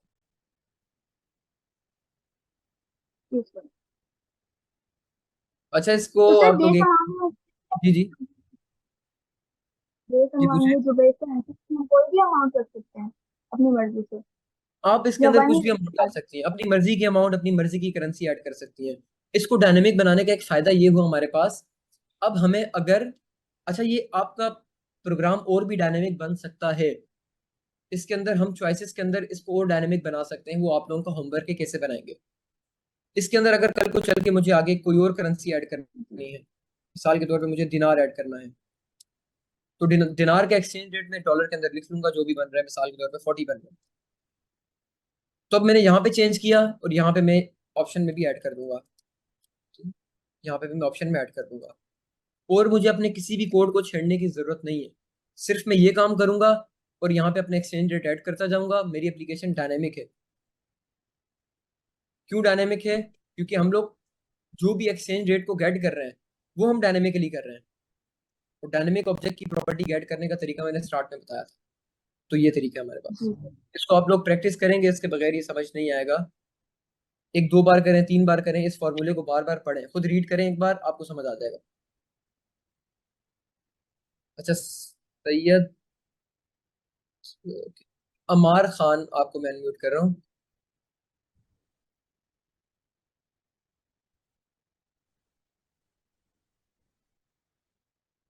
अच्छा, अमार को मैं अनम्यूट कर रहा हूँ, खुद म्यूट कर रहे हैं। तो परवेज अहमद, आपको मैं अनम्यूट कर रहा हूँ।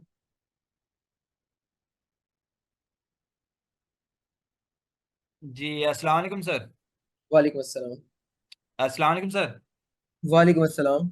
सर सेक्शन तो माशाल्लाह जबरदस्त अच्छा गया है। बस ये थोड़ा सा डायनेमिक में कंफ्यूजन है, वो थोड़ा सा गाइड कर लें, क्योंकि ये अगर लेट सपोज हम इफ एल से करते तो इजी होता, लेंदी हो जाता, हाँ बिल्कुल। लेकिन इजी आई थिंक वहां पे रहता, क्योंकि वो अच्छा देखिए, इफ आपको एक एल की चीज सारी बताओ, कंडीशन मैं सारे बताता हूँ, मामलात वो ऑलमोस्ट क्लियर हैं। यहाँ पे तो कितनी इस करेंसीज हवाले आ से रही मैं हैं? कहना चाह रहा हूँ, क्या हम इफ एल से करें तो बिल्कुल कर सकते हैं, बिल्कुल कर सकते हैं। सिर्फ लेकिन इवेंट होगा। लेकिन लेकिन ये डायनेमिक अप्रोच मैंने इसलिए यूज की है कि मिसाल के तौर पे अभी तो 5 करेंसीज हाँ हैं, 5। कल को चल के 20, 100, 200 सारी करेंसीज आ गई।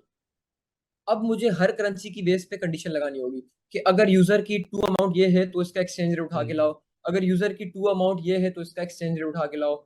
इसी तरीके से फ्रॉम के लिए भी लगानी होगी कि अगर यूजर की फ्रॉम अमाउंट ये है तो ये वाली करेंसी सही उठा के लाओ, अगर यूजर की फ्रॉम अमाउंट या फ्रॉम करेंसी ये है सही तो उसका एक्सचेंज रेट उठा के लाओ। तो पूरी की पूरी करेंसी मुझे सही लगानी पड़ी, यहाँ पे पूरा का पूरा काम मुझे एफएल्स की मदद से करना पड़ता।